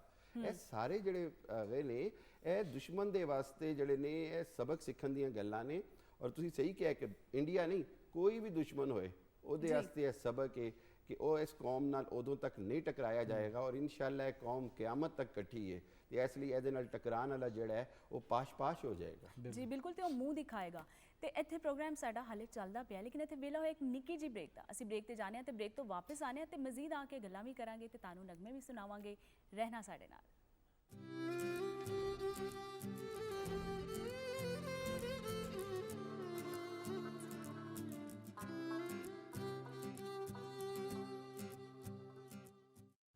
ਵਤਨ ਕੀ ਮਿੱਟੀ ਗਵਾਹ ਰਹਿਣਾ ਨਯਰਾ ਨੂਰ ਦੀ ਆਵਾਜ਼ ਸੀ ਹੈ ਜਿਹਦੇ ਵਿੱਚ ਅਸੀਂ ਸੁਣਦੇ ਹਾਂ ਗੀਤ ਨੂੰ। ਔਰ ਮੈਡਮ ਨੂਰ ਜਹਾਂ ਦਾ ਵੀ ਅਸੀਂ ਜ਼ਿਕਰ ਕੀਤਾ, ਉਹਨਾਂ ਦਾ ਗੀਤ ਵੀ ਤੁਹਾਨੂੰ ਸੁਣਾਇਆ। ਲੇਕਿਨ ਇਸ ਵਕਤ ਸਟੂਡੀਓ ਦੇ ਵਿੱਚ ਦਿਫਾਈ ਤਜਜ਼ੀਆਕਾਰ ਵੀ ਮੌਜੂਦ ਨੇ ਔਰ air vice martial retired Farooq ਉਮਰ ਸਾਹਿਬ ਵੀ ਮੌਜੂਦ ਨੇ, ਜਿਹੜੇ ਕਿ ਆਪਣੀ ਜਵਾਨੀ ਦੇ ਵਿੱਚ ਇਸ ਜੰਗ ਦੇ ਵਿੱਚ ਸ਼ਰੀਕ ਸਨ। ਉਸ ਤੋਂ ਬਾਅਦ ਕਈ ਜੰਗਾਂ ਦੇ ਵਿੱਚ ਸ਼ਰੀਕ ਰਹੇ ਔਰ ਕਈ ਅੱਛਾ, ਥਾਵਾਂ ਦੇ ਉੱਤੇ ਉਹਨਾਂ ਨੇ ਜਦੋਂ ਤਸਵੀਰ ਦੇਖੀ ਤੇ ਫਿਰ ਮੈਂ ਉਹਨਾਂ ਨੂੰ ਕਿਹਾ ਕਿ ਸਰ ਤੁਸੀਂ ਉਸ ਟਾਈਮ ਤੇ ਵੀ ਬੜੇ ਹੈਂਡਸਮ ਸੀ। ਅੱਛਾ, ਮੈਂ ਇੱਕ ਸਵਾਲ ਨਾ ਕਦੋਂ ਦੀ ਪੁੱਛਣਾ ਚਾਹ ਰਹੀ ਹਾਂ, ਲੇਕਿਨ ਮੈਂ ਹੁਣ ਪਹਿਲੇ ਪੁੱਛਾਂਗੀ ਬਾਅਦ ਜੀ ਬਾਅਦ ਚੋਂ। ਪੁੱਛੋ। ਅੱਛਾ ਸਰ, ਮੈਨੂੰ ਇਹ ਦੱਸੋ ਕਿ ਮਤਲਬ ਸੀਨੇ ਤੇ ਇੰਨੇ ਤਮਗੇ ਲਾ ਕੇ, ਗਲੇ ਦੇ ਵਿੱਚ ਮੈਡਲ ਪਾ ਕੇ, कैसे जज्बात ने, कैसा जज्बा है एक मतलब देखने वालिਆਂ ਨੂੰ ਜਦੋਂ ਇੰਨੀ ਇਨਸਪੀਰੇਸ਼ਨ ਮਿਲਦੀ ਹੈ ਤੇ ਜੋ ਬੰਦਾ ਆਪ ਅਚੀਵ ਕਰਦਾ ਹੈ ਉਹਦੀ ਕੀ ਸੋਚ ਹੁੰਦੀ ਹੈ, ਕੀ ਜਜ਼ਬਾਤ ਹੁੰਦੇ ਨੇ, ਉਹ ਸਾਡੇ ਨਾਲ ਵੰਡੋ। ਬੇਸ਼ੱਕ ਇਹ ਜ਼ੁਬਾਨ ਤੇ ਦੱਸੇ ਨਹੀਂ ਜਾ ਸਕਦੇ, ਲੇਕਿਨ ਫਿਰ ਵੀ ਉਹ ਦੱਸੋ ਸਾਨੂੰ, ਉਹ ਫੀਲਿੰਗਸ ਦੱਸੋ, ਜਜ਼ਬਾਤ ਦੱਸੋ। ਜੀ it feels very very good, ਮਾਸ਼ਾਅੱਲਾ। ਪਾਰਟਿਕੂਲਰਲੀ ਜਦੋਂ ਤੁਸੀਂ ਆਪਣੇ ਬੱਚਿਆਂ ਨੂੰ ਮਿਲਦੇ ਹੋ ਔਰ ਬੱਚਿਆਂ ਨੂੰ ਮਿਲਦੇ ਹੋ ਔਰ ਉਹਨਾਂ ਨੂੰ ਦੇਖਦੇ ਨੇ ਤੇ ਉਹਨਾਂ ਦੇ ਸੀਨੇ ਫੈਲ ਜਾਂਦੇ ਨੇ, ਹੈ ਨਾ ਜੀ, ਐਂਡ ਦੇ become 10 foot tall. Okay, This also answers your first question initially. This is the difference. ਔਰ ਤੁਸੀਂ ਮੈਨੂੰ ਬਾਅਦ ਵਿੱਚ ਜਦੋਂ ਪੁੱਛੋਗੇ ਤਾਂ ਮੈਂ ਕਹਾਂਗਾ ਜੀ ਮੈਨੂੰ ਆਸਕ ਮੀ ਕਿ ਸਾਡੇ ਪਾਇਲਟਸ ਕਿਉਂ ਐਡੇ ਅੱਛੇ ਨੇ, ਅੱਛਾ, ਵਾਈ ਆਰ ਦੇ ਸੋ ਗੁੱਡ। ਤੇ ਉਹ ਮੈਂ ਕਹਾਂਗਾ ਜੀ ਇੱਕ ਤੇ ਉਹ ਜਜ਼ਬਾ ਬੜਾ ਹੋਣਾ ਚਾਹੀਦਾ। ਬੇਸ਼ੱਕ ਜਿਹੜਾ ਹੈ ਇੰਡੀਅਨ ਜੀ, ਬੰਦਾ, ਉਹ ਆਪਣੀ ਲਾਈਫ ਦੇਣ ਵਾਸਤੇ ਤਿਆਰ ਨਹੀਂ ਹੈ, ਅਮਰੀਕਨਸ ਲਾਈਫ ਦੇਣ ਵਾਸਤੇ ਤਿਆਰ ਨਹੀਂ ਹੈ। ਬਟ ਸਾਡੇ ਪਾਇਲਟਸ ਜਿਹੜੇ ਨੇ they are willing to charge in at the cost of their life, and they would like to do what the country needs from them, their life and blood. ਹੁਣ ਮੈਨੂੰ ਲੋਕ ਪੁੱਛਦੇ ਨੇ ਜੀ ਤੁਸੀਂ ਕੀ ਕਰਨਾ ਚਾਹੁੰਦੇ ਹੋ, ਤੇ ਮੈਂ ਉਹਨਾਂ ਨੂੰ ਕਹਿੰਦਾ ਬਈ ਹੁਣ ਮੈਂ 80 ਸਾਲ ਦਾ ਹੋ ਗਿਆ, ਅੱਛਾ, ਮੈਂ 65 ਦੀ ਜੰਗ ਲੜ ਲਈ ਹੈ, 71 ਦੀ ਜੰਗ ਲੜ ਲਈ ਹੈ, 73 ਦੀ ਅਰਬ ਇਜ਼ਰਾਈਲ ਜੰਗ ਲੜ ਰਹੀ ਹੈ ਔਰ ਅਰਬਾਂ ਨੂੰ ਜਿਤਾ ਦਿੱਤਾ ਹੈ, ਤੇ ਹੁਣ ਮੈਂ 80 ਸਾਲ ਦਾ ਹਾਂ ਤੇ ਆਈ ਐਮ ਵਿਲਿੰਗ ਈਵਨ ਨਾਓ ਅੱਛਾ, to fight again and again and again to save my motherland. ਮਾਸ਼ਾਅੱਲਾ। ਸੋ ਲੋਕ ਕਹਿੰਦੇ ਨੇ ਜੀ ਤੁਸੀਂ ਤਾਂ ਹੁਣ ਬੁੱਢੇ ਹੋ ਗਏ ਹੋ, ਮੈਂ ਕਿਹਾ ਬੁੱਢਾ ਨਹੀਂ ਹੋਇਆ, ਬੁੱਢਾ ਫਿਜ਼ੀਕਲੀ ਸ਼ਾਇਦ ਹੋ ਗਿਆ ਵਾਂਗਾ, ਲੇਕਿਨ even now so long as I have the spirit to defend my country, I will do that. ਬਿਲਕੁਲ ਇਸੇ And I'm ready for that. ਔਰ ਹਰ ਫੌਜੀ ਔਰ ਹਰ ਸਿਵਿਲੀਅਨ ਹੀ ਉਹਦੇ ਨਾਲ ਲੜ ਕੇ ਇਹ ਸਾਰਾ ਕੁਝ ਕਰੇਗਾ ਔਰ ਇਹ ਜਜ਼ਬਾ ਇਮਾਨੀ ਜਿਹੜਾ ਉਹ ਤਾਜ਼ਾ ਰਹੇਗਾ। ਔਰ ਉਹਦੀ ਇੱਕ ਕੋਸ਼ਿਸ਼ ਅਸੀਂ ਕਰ ਰਹੇ ਹਾਂ ਕਿ ਅਗਲੀਆਂ ਨਸਲਾਂ ਨੂੰ ਦੱਸ ਸਕੀਏ ਕਿ ਡਿਫੈਂਸ ਡੇ ਹੈ ਕੀ ਹੈ ਜੀ, ਔਰ ਉੱਥੋਂ ਅਸੀਂ ਸਿੱਖ ਕੀ ਸਕਦੇ ਹਾਂ। exactly. 65 ਨੂੰ ਤੇ ਜੋ ਹੋਇਆ ਉਹ ਤੇ ਸਾਡਾ ਦਰਖਸ਼ਾ ਮਾਜ਼ੀ ਤੇ ਹੈ ਹੀ ਹੈ, ਹੁਣ ਫਿਊਚਰ 'ਚ ਹੀ ਕਰਨਾ। ਤੁਸੀਂ ਜ਼ਿਕਰ ਕੀਤਾ ਕਿ ਨਾ ਸਿਰਫ ਇੰਡੀਆ ਬਲਕਿ ਬਾਕੀ ਜਿੰਨੇ ਵੀ ਦੁਸ਼ਮਣ ਅੰਦਰੂਨੀ ਔਰ ਬੈਰੂਨੀ ਤੌਰ ਤੇ ਪਾਕਿਸਤਾਨ ਨੂੰ ਖਾਣ ਦੀ ਕੋਸ਼ਿਸ਼ ਕਰਦੇ ਨੇ ਪਏ, ਤੁਸੀਂ ਚੂੰਕਿ ਡਿਫੈਂਸ ਐਨਾਲਿਸਟ ਹੋ ਤੇ ਥੋੜਾ ਜਿਹਾ ਐਨਾਲਿਸਿਸ ਕਰਕੇ ਸਾਡੀ ਨੌਜਵਾਨ ਪੀੜ੍ਹੀ ਨੂੰ ਦੱਸੋ ਕਿ ਕਿਹੜੇ ਪਾਸਿਓਂ ਦੁਸ਼ਮਣ ਆ ਰਿਹਾ ਹੈ ਜਾਂ ਆ ਸਕਦਾ ਹੈ ਔਰ ਕਿੱਥੇ ਨਿਗਾਹ ਤੇ ਸਾਡੀ ਚੌਵਾਂ ਪਾਸੇ, ਮਸ਼ਰਕੀ ਬਾਰਡਰ, ਮਗਰਬੀ ਬਾਰਡਰ, ਫੈਂਸਿੰਗ ਵੀ ਕਰ ਲਈ ਅਸੀਂ ਉਸ ਪਾਸੇ ਫੋਰੈਸਟ ਬਾਰਡਰ ਦੇ ਉੱਤੇ, ਠੀਕ ਹੈ, ਪਾਕ ਅਫਗਾਨ ਬਾਰਡਰ ਜਿਹਨੂੰ ਅਸੀਂ ਕਹਿ ਰਹੇ ਹਾਂ, ਜਾਂ ਡਿਊਰੈਂਟ ਲਾਈਨ ਉਸ ਟਾਈਮ ਜਿਹੜਾ ਅੱਜ ਦਾ ਵਕਤ ਹੈ ਨਾ, ਅੱਜ ਦਾ ਵਕਤ ਹੈਗਾ ਮਾਡਰਨ ਵਾਰਫੇਅਰ ਦਾ, ਜਦੀਦ ਦੌਰ ਦਾ। ਮੇਰੀ ਜਿਹੜੀ, ਮੈਂ ਇਤਫਾਕ ਦੀ ਗੱਲ ਹੈ ਕਿ ਮੇਰੀ ਜਿਹੜੀ PhD ਹੈ ਉਹ ਹੈਗੀ ਹੀ 5th ਜਨਰੇਸ਼ਨ ਵਾਰ ਦੇ ਉੱਤੇ ਵੇ, ਤੇ ਉਹਦੇ ਵਿੱਚ ਜਿਹੜੀ ਸਭ ਤੋਂ ਅਹਿਮ ਗੱਲ ਹੈ ਨਾ ਉਹ ਇਹ ਵੇ ਕਿ ਆਵਾਮ ਨੂੰ ਜਿਹੜਾ ਹੈ ਨਾ, ਆਵਾਮ ਨੂੰ ਗੁੰਮਰਾਹ ਕਰਨ ਦੀ ਕੋਸ਼ਿਸ਼ ਕੀਤੀ ਜਾਂਦੀ ਹੈ, ਆਪਣੇ ਮੁਲਕ ਦੇ ਲੋਕਾਂ ਨੂੰ ਗਲਤ ਰਾਹ ਲਾਉਣ ਦੀ ਕੋਸ਼ਿਸ਼ ਕੀਤੀ ਜਾਂਦੀ ਹੈ। ਔਰ ਮੈਂ ਕਹਿਣਾ ਵਾਂ ਕਿ ਅੱਜ ਦੇ ਦੌਰ ਦੇ ਵਿੱਚ ਸਭ ਤੋਂ ਅਹਿਮ ਗੱਲ ਹੈ ਵੇ ਕਿ ਕੌਮ ਨੂੰ ਜਜ਼ਬਾ ਈਮਾਨੀ ਦੇ ਹਵਾਲੇ ਦੇ ਨਾਲ ਤਿਆਰ ਕੀਤਾ ਜਾਏ, ਤੇ ਦੂਜੀ ਗੱਲ ਹੈ ਵੇ ਕਿ ਦੱਸਿਆ ਜਾਏ ਕਿ ਅਸੀਂ ਜਦੋਂ ਦਾ ਇਹ ਪਿਛਲੇ 20-25 ਸਾਲਾਂ ਤੋਂ ਅਸੀਂ ਅੰਦਰ ਦੇ ਦੁਸ਼ਮਣ ਨਾਲ ਵੀ ਲੜੇ ਹੈ। ਪਾਕਿਸਤਾਨ ਦੀ ਫੌਜਾਂ ਦੇ 10,000 ਜਵਾਨ ਤੇ ਅਫਸਰ ਜਿਹੜੇ ਨੇ ਉਹ ਪਾਕਿਸਤਾਨ ਦੀ ਦਹਿਸ਼ਤਗਰਦੀ ਦੇ ਖਿਲਾਫ ਜੰਗ ਲੜਦੇ ਸ਼ਹੀਦ ਹੋਏ ਨੇ, ਫਸਾਦ ਦੇ ਵਿੱਚ ਹੋ ਠੀਕ ਜਾਏ ਹੈ, ਜਾਂ ਟੋਟਲ 10,000 ਤੇ 70,000 ਸ਼ਹਿਰੀ ਸਾਡੇ ਸ਼ਹੀਦ ਹੋਏ ਨੇ। ਇਹ ਸਾਰੇ ਇਸ ਵਤਨ ਦੀ ਹਿਫਾਜ਼ਤ ਔਰ ਕੁਰਬਾਨੀ ਵਾਸਤੇ ਹੋਏ ਨੇ, ਉਹਨਾਂ ਨੇ ਕੁਰਬਾਨੀ ਇਸ ਵਤਨ ਦੀ ਹਿਫਾਜ਼ਤ ਵਾਸਤੇ ਦਿੱਤੀ ਹੈ। ਔਰ ਸਾਡੇ ਬੱਚਿਆਂ ਨੂੰ ਇਹ ਪਤਾ ਹੋਣਾ ਚਾਹੀਦਾ ਹੈ ਕਿ ਮੈਂ ਬਾਰ-ਬਾਰ ਕਹਿਣਾ ਕਿ ਅਗਰ ਇਹ ਮੁਲਕ ਨਹੀਂ ਤੇ ਸਾਡੀ ਕੋਈ ਪਹਿਚਾਨ ਨਹੀਂ, ਸਾਡੀ ਕੋਈ ਜਾਨ ਨਹੀਂ, ਸਾਡੀ ਕੋਈ ਪਹਿਚਾਨ ਨਹੀਂ। ਇਸ ਮੁਲਕ, ਇਸ ਧਰਤੀ ਦੇ ਨਾਲ ਲਫ਼ਜ਼ ਪਾਕਿਸਤਾਨ ਜਿਹੜਾ ਹੈ ਨਾ ਉਹ ਹੀ ਸਾਨੂੰ ਹਰ ਜਗ੍ਹਾ ਸੀਨਾ ਚੌੜਾ ਕਰਕੇ ਚੱਲਣ ਦੀ ਹਿੰਮਤ ਦਿੰਦਾ ਹੈ।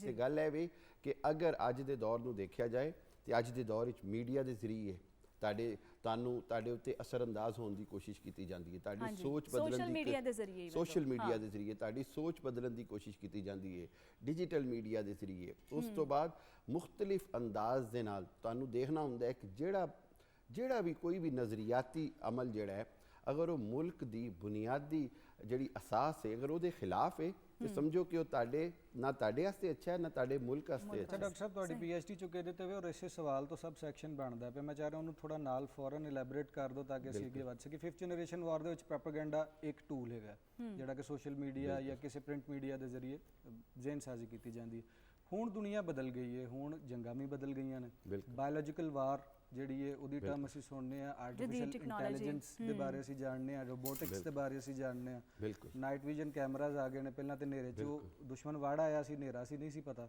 ਹੁਣ ਅਸੀਂ ਵੇਖ ਲੈਂਦੇ ਆ ਸਭ ਕੁਝ, ਬਿਲਕੁਲ ਸਮਝ ਰਹੇ ਹੋ। ਤੇ ਹੁਣ ਜਿਹੜੀ ਸਾਡੀਆਂ ਫੋਰਸਿਸ ਨੇ ਔਰ ਜਿੰਨੇ ਵੀ ਥਿੰਕ ਟੈਂਕ ਸਾਡੇ ਕੋਲ ਮੌਜੂਦ ਹੈਗੇ ਨੇ, ਉਹ ਕਿਸ ਤਰ੍ਹਾਂ ਇੱਕ ਤੇ ਇਹਨੂੰ ਮਜ਼ਬੂਤ ਕਰ ਰਹੇ ਨੇ ਔਰ ਜਦੀਦ ਦੁਨੀਆ ਦੇ ਨਾਲ ਮਾਡਰਨ ਮਾਡਲ ਰਲਾ ਕੇ ਅਗਰ ਸਾਡੀ ਫੌਜ ਖਲੋਣਾ ਚਾਹੁੰਦੀ ਹੈ, ਇਹ ਜਿਹੜੇ ਸਾਰੇ ਐਸਪੈਕਟ ਨੇ ਇਹਨਾਂ ਨੂੰ ਕਿਸ ਤਰ੍ਹਾਂ ਡਿਵੈਲਪ ਕੀਤਾ ਜਾ ਰਿਹਾ? ਸਭ ਤੋਂ ਅਹਿਮ ਚੀਜ਼ ਇਹ ਵੇ ਕਿ ਪਾਕਿਸਤਾਨ ਨੇ ਪਿਛਲੇ 10 ਤੋਂ 15 ਸਾਲਾਂ ਵਿੱਚ 5th ਜਨਰੇਸ਼ਨ ਵਾਰ ਤੇ ਦੁਸ਼ਮਣ ਦਾ ਬੜੀ ਖੂਬਸੂਰਤੀ ਨਾਲ ਮੁਕਾਬਲਾ ਕੀਤਾ ਹੈ। ਉਹਦਾ ਸਭ ਤੋਂ ਵੱਡੀ ਮਿਸਾਲ ਮੈਂ ਇਹ ਦਿਆਂਗਾ ਕਿ ਜਦੋਂ ਦੁਨੀਆ ਨੂੰ ਅਸੀਂ ਦੱਸਿਆ ਕਿ ਜੀ ਇੰਡੀਆ ਜਿਹੜਾ ਹੈ ਉਹ 650 ਮੁਖਤਲਿਫ ਦੁਨੀਆ ਦੇ ਝੂਠੇ ਮੀਡੀਆ ਹਾਊਸ ਬਣਾ ਕੇ ਤੇ ਦੁਨੀਆ ਨੂੰ ਪ੍ਰੋਪੇਗੈਂਡਾ ਕਰ ਰਿਹਾ ਕਿ ਜੀ ਪਾਕਿਸਤਾਨ ਵਿੱਚ ਇਹ ਹੋ ਰਿਹਾ ਹੈ ਜਿਹਦਾ ਵਜੂਦ ਹੀ ਨਹੀਂ ਸੀ ਸਿਰੇ ਤੋਂ।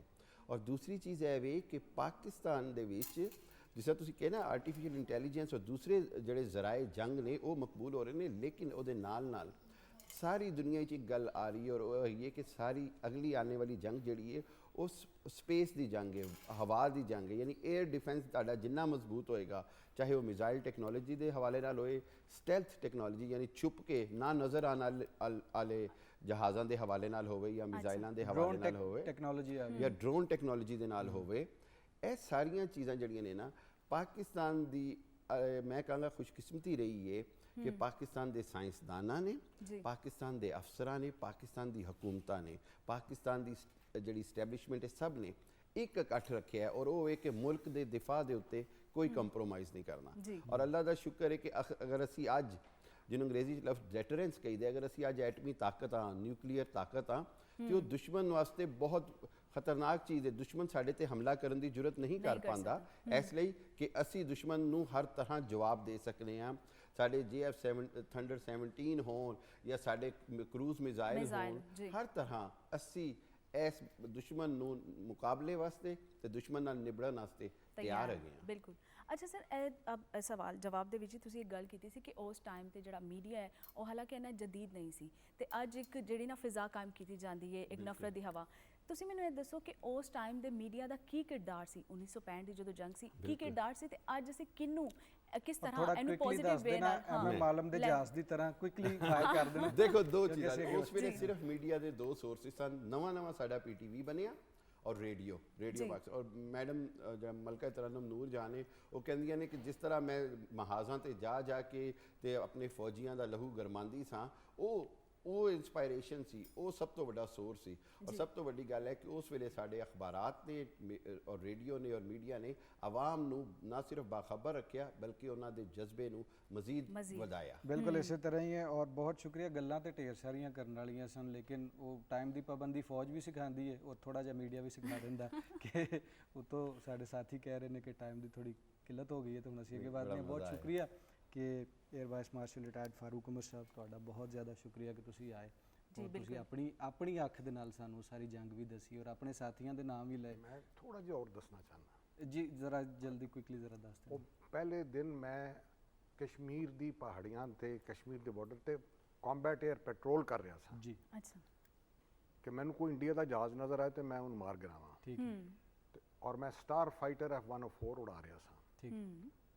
ਉਹ ਤੇ ਖੈਰ it will take time to explain what is star fighter 104, ਉਹ ਮੈਂ ਬਾਅਦ ਵਿੱਚ ਕਿਸੇ ਦਿਨ ਤੁਹਾਨੂੰ ਦੱਸਾਂਗਾ ਜ਼ਰੂਰ। ਤੇ ਮੈਂ ਕਰਦੇ air marshal Noor Khan line ਤੇ ਆਏ। ਉਹਨੇ ਕਿਹਾ Farooq go to Amritsar okay and over there ਦਹਿਸ਼ਤ ਐਂਡ ਹੈਬਤ ਕਾਇਮ ਕਰੋ ਇੱਕ ਦਿਨ ਪਹਿਲੇ ਵਾਰ ਤੋਂ, ਤਾਂ ਕਿ ਉਹਨਾਂ ਨੂੰ ਪਤਾ ਚੱਲ ਜਾਏ ਕਿ ਯਾਰ ਪਾਕਿਸਤਾਨ ਦੇ ਨਾਲ ਪੰਗਾ ਨਾ ਲਓ, we can come at any time we want to, so behave yourself. ਬਿਲਕੁਲ ਇਸ ਤਰ੍ਹਾਂ ਹੀ। ਤੇ ਥੋੜਾ ਜਿਹਾ ਮੈਨੂੰ ਹੋਰ ਕਹਿਣਾ ਜੀ ਜੀ ਮਾਫੀ ਚਾਹਨਾ। ਤੇ ਉਹ ਉਹਨਾਂ ਦੇ ਆਰਡਰ ਦੇ ਮੁਤਾਬਿਕ ਮੈਂ ਸੁਪਰਸੋਨਿਕ ਬੂਮ ਕੀਤਾ ਜੀ ਅੰਮ੍ਰਿਤਸਰ ਤੇ, ਜਿਹਦੀ ਧਮਾਕੇ ਜਿਹੜੇ ਨੇ 2 ਬੰਬਸ ਦੇ ਬਰਾਬਰ ਹੁੰਦੇ ਨੇ ਜੀ। ਤੇ ਉਹਨਾਂ ਦੀ 100 ਗਨਸ ਉੱਥੇ ਡਿਪਲੋਇਡ ਸਨ ਅੰਮ੍ਰਿਤਸਰ 에ਅਰਫੀਲਡ ਤੇ। ਉਹਨਾਂ ਨੇ ਮੈਨੂੰ ਮਾਰਨ ਦੀ ਕੋਸ਼ਿਸ਼ ਕੀਤੀ, ਲੇਕਿਨ ਉਹਨਾਂ ਦੇ ਨਿਸ਼ਾਨੇ ਮੇਰੇ ਪਿੱਛੇ ਰਹਿੰਦੇ ਰਹੇ। ਅੱਛਾ।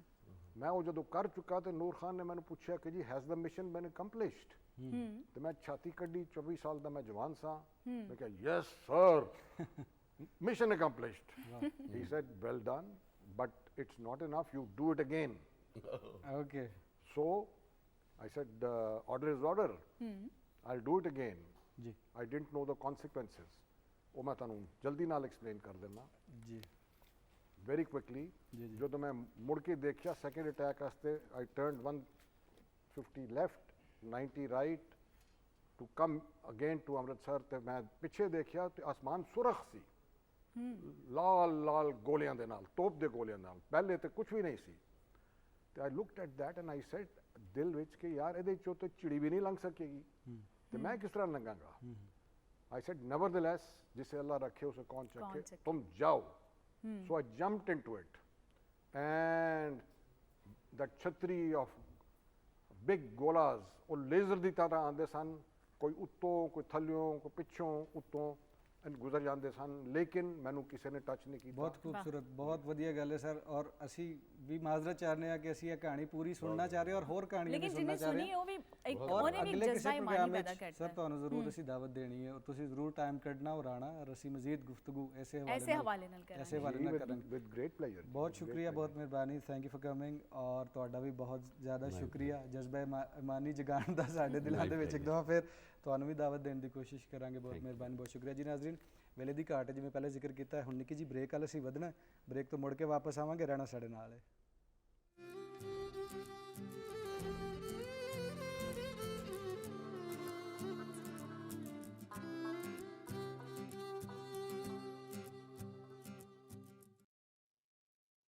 स्पेशल प्रोग्राम स्पेशल ट्रांसमिशन वतन की मिट्टी गवाह रहना अली उस्मान बाजवा हाज़र सोनिया शेख भी साढ़े नाल मौजूद ने और ब्रेक तो पहले air vice marshal retired Farooq Umar और डॉक्टर हामिद खान अल मशरकी दिफाई तजियाकार साढ़े नाल मौजूद सन मिली नगमे भी तुहानू जंगी तराने भी सुनाए गए और साढ़े स्टूडियो दे विच होर बड़े सोहने सुनखे मेहमान मौजूद ने दिफाई तजियाकार भी ने और आर्मड फोर्सिस ਨੂੰ ਜਿਹੜਾ ਉਹਨਾਂ ਨੇ ਸਰਵ ਵੀ ਕੀਤਾ ਹੋਇਆ ਸਾਡੇ ਪਹਿਲੇ ਮਹਿਮਾਨ ਇਸ ਵਕਤ ਮੌਜੂਦ ਨੇ ਲੈਫਟੀਨੈਂਟ ਕਰਨਲ ਰਿਟਾयर्ड फरुख सईद साहब अस्सलाम वालेकुम कैसी तबीयत है वालेकुम अस्सलाम बहुत शुक्रिया आनंदा सर और ਸਾਡੇ ਨਾਲ ਕਰਨਲ ਰਿਟਾਇਰਡ ਫਰੁਖ ਚੀਮਾ ਸਾਹਿਬ ਵੀ ਮੌਜੂਦ ਨੇ ਉਹਨਾਂ ਨੂੰ ਵੀ ਜੀ ਆਇਆਂ ਨੂੰ ਕਹਾਂਗੇ ਆਪਣੇ ਇਸ ਰੰਗਲੇ ਸੈੱਟ ਦੇ ਉੱਤੇ ਔਰ ਪੰਜਾਬੀ ਦੇ ਵਿੱਚ ਅਸੀਂ ਜਾਣਨ ਦੀ ਕੋਸ਼ਿਸ਼ ਕਰਾਂਗੇ ਕਿ ਸਾਡਾ ਮਾਜ਼ੀ ਕੀ ਹੈ ਔਰ ਅਸੀਂ ਹਾਲ ਦੇ ਵਿੱਚ ਅਸੀਂ ਕਿੱਥੇ ਖੜੇ ਹਾਂ ਸਰ ਡਿਫੈਂਸ ਡੇ ਵੇ 6 ਸਤੰਬਰ 1965 ਦੀਆਂ ਗੱਲਾਂ ਸਾਡੇ ਬੱਚੇ ਨੂੰ ਯਾਦ ਨੇ ਕੁਝ ਨੂੰ ਘੱਟ ਯਾਦ ਨੇ ਕੁਝ ਨੂੰ ਬਹੁਤੀਆਂ ਯਾਦ ਨੇ ਕੁਝ ਨੇ ਅੱਖੋਂ ਡਿੱਠੀਆਂ ਨੇ ਕੁਝ ਨੇ ਬੀਤੀਆਂ ਨੇ ਔਰ ਕੁਝ ਨੇ ਸੁਣੀਆਂ ਨੇ ਮੇਰੇ ਵਰਗਿਆਂ ਨੇ ਕਿਉਂਕਿ ਮੈਂ ਸ਼ਾਇਦ ਪੈਦਾ ਵੀ ਨਾ ਹੋਇਆ ਹੋਵਾਂ ਉਸ ਟਾਈਮ ਅੱਛਾ ਸਾਡਾ ਜਿਹੜਾ ਪਿੰਡ ਹੈ ਮੈਂ ਛੋਟੀ ਜਿਹੀ ਗੱਲ ਐਡ ਕਰ ਦਾਂਗਾ ਫਿਰ ਤੁਹਾਡੇ ਸਵਾਲ ਲਾਵਾਂਗਾ ਉਹ ਇੰਨਾ ਕੁ ਦੂਰ ਹੈ ਜਿੰਨਾ ਚੁਇੰਡੇ ਤੋਂ ਇੰਨਾ ਦੂਰ ਹੈ ਜਿੰਨਾ ਤੁਸੀਂ ਇੱਥੋਂ ਠੋਕਰ ਜਾਣਾ ਜਿਹੜਾ ਸਾਡਾ ਰੇਲਵੇ ਸਟੇਸ਼ਨ ਹੈ ਉੱਥੋਂ ਚੁਇੰਡਾ ਸੋ ਤੁਸੀਂ ਇਮੇਜਿਨ ਕਰ ਸਕਦੇ ਹੋ ਕਿ ਅਸੀਂ ਕਿੱਥੇ ਬੈਠੇ ਹੋਏ ਸੀ ਔਰ ਸਾਡੇ ਖਾਨਦਾਨ ਨੂੰ ਸਾਰਿਆਂ ਨੂੰ ਉੱਠ ਕੇ ਜਾਣਾ ਪਿਆ 65 ਦੀ ਵਾਰ ਦੇ ਵਿੱਚ ਔਰ ਮੇਰੇ ਦਾਦਾ ਦੇ ਭਰਾ ਉੱਥੇ ਰਹਿ ਗਏ ਸਨ ਤਾਂ ਕਿ ਜਿਹੜੇ ਡੰਗਰ ਸ਼ੰਗਰ ਨੇ ਉਹਨਾਂ ਨੂੰ ਪੱਠੇ ਪਾਏ ਜਾਣ ਔਰ ਬਾਕੀ ਜੋ ਲਵਾਜ਼ਮਾਤ ਨੇ ਵੇਖੇ ਜਾਣ ਔਰ ਲੋਕੀ ਜੋ ਟ੍ਰੇਨਾਂ 'ਚ ਬੈਠੇ ਨੇ ਤਾਂ ਉਹਨਾਂ ਨੂੰ ਕਿਤੇ ਨਾ ਕਿਤੇ 47 ਦੀਆਂ ਕੁਰਬਾਨੀਆਂ ਵੀ ਯਾਦ ਆਈਆਂ ਔਰ ਟ੍ਰੇਨਾਂ ਫਿਰ ਇੱਕ ਵਾਰੀ ਨਜ਼ਰ ਆਈਆਂ ਪੰਜਾਬੀਆਂ ਨੂੰ ਕਿ ਅਸੀਂ ਤੇ ਉੱਥੋਂ ਉੱਠ ਕੇ ਇੱਥੇ ਆਏ ਔਰ ਫਿਰ ਹੁਣ ਇੱਕ ਦਫਾ ਫਿਰ ਇਹ ਸਾਰਾ ਸਿਲਸਿਲਾ ਹੋ ਰਿਹਾ ਲੇਕਿਨ ਸਾਬਤ ਅਸੀਂ ਕੀਤਾ ਕਿ ਜਦੋਂ ਇੱਕ ਮੁੱਠ ਹੁੰਨੇ ਆ ਤੇ ਫਿਰ ਜਿੱਡਾ ਮਰਜ਼ੀ ਵੱਡਾ ਫੌਜੀ ਸਾਡੇ ਸਾਹਮਣੇ ਆਈਏ ਜਾਂ ਜਿੱਡਾ ਮਰਜ਼ੀ ਵੱਡਾ ਕੋਈ ਦੁਸ਼ਮਣ ਸਾਡੇ ਸਾਹਮਣੇ ਆਈਏ ਇਸ ਨੂੰ ਤੋੜ ਭੰਨ ਕੇ ਰੱਖਦੇ ਨੇ ਸੋ ਗ੍ਰੇਵਯਾਰਡ ਆਫ ਜਿਹੜਾ ਇੰਡੀਅਨ ਟੈਂਕਸ ਦੀ ਅਗਰ ਗੱਲ ਕਰ ਲਈਏ BRB ਨਹਿਰ ਦੀ ਗੱਲ ਕਰ ਲਈਏ MM ਆਲਮ ਸਾਹਿਬ ਮੇਜਰ ਅਜ਼ੀਜ਼ ਭੱਟੀ ਸਾਹਿਬ ਸੀਸਲ ਚੌਧਰੀ ਸਾਹਿਬ ਇਹ ਸਾਰੇ ਸਾਡੇ ਨਾਵਾਂ ਦੇ ਉੱਤੇ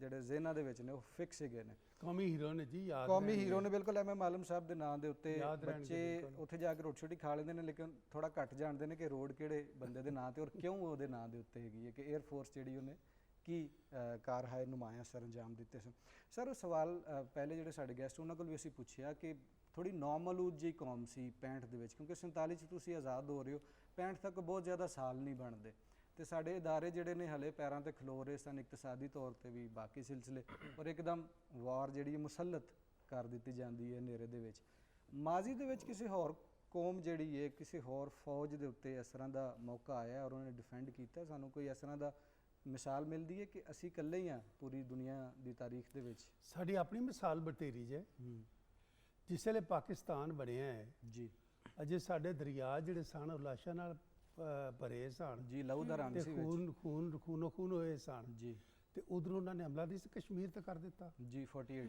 ਕਸ਼ਮੀਰ ਦੇ ਵਿੱਚ ਸਾਡੀ 1948 'ਚ ਜਿਹੜੀ ਜੰਗ ਹੋਈ ਹੈ ਜੀ ਉਹ ਸਭ ਤੋਂ ਪਹਿਲਾਂ ਸਾਡਾ ਟੈਸਟ ਸੀ ਕਿ ਅਸੀਂ ਮਿੱਟੀ ਕੀ ਆ। ਉੱਥੇ ਸਾਡੇ ਸ਼ਹੀਦਾਂ ਨੇ ਤੇ ਗਾਜ਼ੀਆਂ ਨੇ ਸਾਬਤ ਕੀਤਾ ਕਿ ਐਡਾ ਸੌਖਾ ਕੰਮ ਨਹੀਂ ਹੈ। ਉਸ ਤੋਂ ਬਾਅਦ ਜਿਹੜੀ ਹੈ 65 ਦੀ ਜੰਗ ਹੈ, ਇਹ ਸਾਡਾ ਆਰਗੇਨਾਈਜ਼ਡ ਟੈਸਟਰ ਹੈ। ਯੂ نو ਕਿ ਜਦੋਂ ਅਸੀਂ ਇਕੱਠੇ ਹੋਏ ਹਾਂ, ਅਸੀਂ ਖੜੇ ਹੋ ਗਏ, ਕੌਮਾਂ ਬਣ ਗਈਆਂ ਨੇ, ਉਸ ਵੇਲੇ ਇਹ ਪਹਿਲਾ ਸਾਡਾ ਟੈਸਟਰ ਹੈ। ਹਾਲਾਂਕਿ ਜੰਗਾਂ ਦੇ ਵਿੱਚ ਜੀ ਇਹ ਬੜੀ ਇੱਕ ਸਿੰਪਲ ਜੀ ਜੰਗ ਹੈ। ਕਿਉਂ ਕਿ ਬਾਅਦ ਦੀਆਂ ਜੰਗਾਂ ਜਿਹੜੀਆਂ ਨੇ ਉਹ ਉੱਥੋਂ ਬਹੁਤ ਹੀ ਜ਼ਿਆਦਾ ਕੰਪਲਿਕੇਟਡ ਪੇਚੀਦਾ ਸਨ। ਠੀਕ ਹੈ, ਇਹ ਤੇ ਇਹ ਸੀਗਾ ਜੀ ਵੇਖੋ ਉਹ ਦੁਸ਼ਮਣ ਤੇ ਆਏ, ਅਸੀਂ ਬੈਠੇ ਆ ਤੇ ਇਹ 303 ਦੀਆਂ ਰਾਈਫਲਾਂ ਨੇ ਸਾਡੇ ਕੋਲ ਤੇ ਉਹਨਾਂ ਕੋਲ ਜਹਾਜ਼ ਤੇ ਸਾਡੇ ਕੋਲ ਜਹਾਜ਼। ਤੇ ਕਮੀ ਤੇ ਸਿਰਫ ਜਜ਼ਬੇ ਦੀ ਸੀ ਨਾ। ਉਹ ਸਾਡੀ ਚਲੇ ਪੂਰੀ ਕੌਮ ਦੀਵਾਰ ਬਣ ਕੇ ਖੜੀ ਹੋ ਗਈ। ਠੀਕ ਹੈ, ਔਰ ਜਿਸ ਤਰੀਕੇ ਨਾਲ ਲੋਕਾਂ ਨੇ ਆਪਣਾ ਜਜ਼ਬਾ ਦਿਖਾਇਆ ਔਰ ਬਾਰਡਰ ਈਵਨ ਬਗੈਰ ਹੱਥ ਕੁਝ ਚੁੱਕਿਆ ਵੀ ਜਾ ਰਹੇ ਸਨ, ਰੋਕਣਾ ਆਰਮੀ ਨੂੰ ਮੁਸ਼ਕਿਲ ਹੋ ਗਿਆ ਸੀ। ਤੇ ਉਹ ਜਿਹੜੀ ਚੀਜ਼ ਸੀ ਨਾ, ਉਹਨੇ ਸਾਨੂੰ ਇੱਕ ਵਾਰੀ ਆਗਾਜ਼ ਸਾਡਾ ਚੰਗਾ ਕਰ ਦਿੱਤਾ, ਸਹੀ ਇੱਕ ਅੱਛਾ ਕਰ ਦਿੱਤਾ। ਔਰ ਉਹਦੇ ਨਾਲ ਇਹ ਸਾਡਾ ਇੱਕ ਵੱਡਾ ਇੱਕ ਬਹੁਤ ਨਿਸ਼ਾਨ ਬਣਦਾ ਹੈ ਕੌਮ ਦਾ, ਇੱਕ ਸਟਾਰਟ ਪੁਆਇੰਟ ਹੈ ਸਾਡਾ। ਠੀਕ ਹੈ ਜੀ, ਉਸ ਤੋਂ ਬਣਨ ਦਾ ਨੀਹਾਂ ਪੈ ਜਾਂਦੀਆਂ ਨੇ, ਨੀਹਾਂ ਪੈ ਗਈਆਂ। ਉਸ ਤੋਂ ਬਾਅਦ ਇਹ ਸੀ ਕਿ ਨੀਹਾਂ ਤਾਂ 48 'ਚ ਪੈ ਗਈਆਂ ਸੀ, ਪਰ ਹੁਣ ਉਹ ਮੰਜ਼ਿਲ ਨਜ਼ਰ ਆਉਣ ਲੱਗ ਗਈ ਸੀ ਜਿਹਨੂੰ ਬਾਬਾ ਕਿਲਾ ਕਹਿੰਦੇ ਹੁੰਦੇ ਸੀ, ਇਸਲਾਮ ਦਾ ਕਿਲਾ, ਬੁਲਵਾਗ ਆਫ ਇਸਲਾਮ ਕਹਿੰਦੇ ਸਨ ਨਾ ਜੀ ਜੀ ਤੇ ਅਜੇ ਅਸੀਂ ਬਣਨਾ ਸੀ।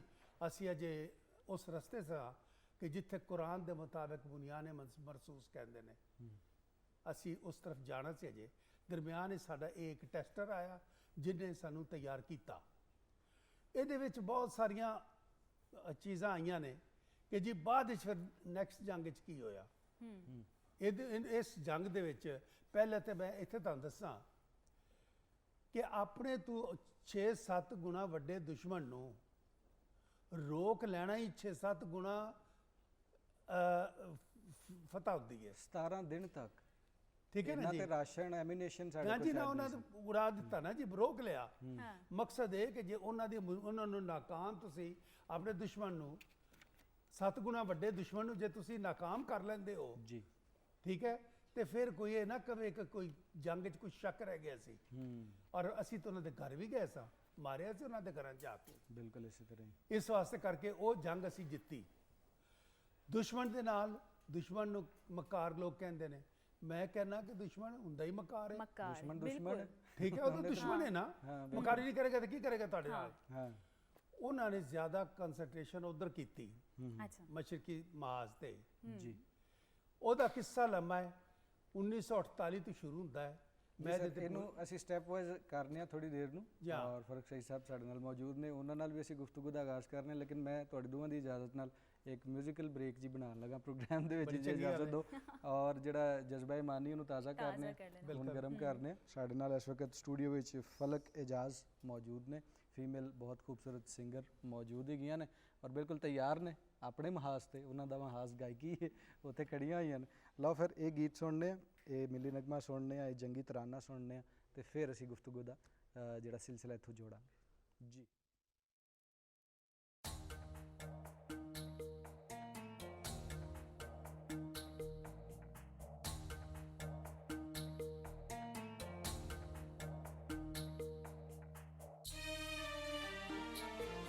शहादत पाने वाले जवान, शहादत पाने वाले जवान, कितनी हंसी है तेरी शान। शहादत पाने वाले जवान, कितनी हंसी है तेरी शान, कितनी हंसी है तेरी शान।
ਅੱਛਾ ਸਰ, ਵਾਪਸ ਆਉਂਦੇ ਹਾਂ। ਤੁਸੀਂ ਜਿਵੇਂ ਜ਼ਿਕਰ ਕੀਤਾ ਕਿ 65 ਦੀਆਂ ਕਾਫੀ ਚੀਜ਼ਾਂ ਲੋਕਾਂ ਨੂੰ ਯਾਦ ਹੋ ਗਈਆਂ ਨੇ, ਔਰ ਤੁਹਾਡੇ ਕੋਲ ਸਪੈਸ਼ਲੀ ਮੈਂ ਇੱਕ ਸਵਾਲ ਪੁੱਛਣਾ। ਤੁਸੀਂ ਕਿਹਾ ਸੀ ਕਿ ਯੂਥ ਦੇ ਨਾਲ ਤੁਹਾਡਾ ਇੰਟਰੈਕਸ਼ਨ ਬਹੁਤ ਜ਼ਿਆਦਾ ਹੁੰਦਾ ਹੈ, ਔਰ ਸਿਵਿਲੀਅਨਸ ਦੇ ਨਾਲ ਵੀ, ਦੂਜਿਆਂ ਨਾਲ ਵੀ।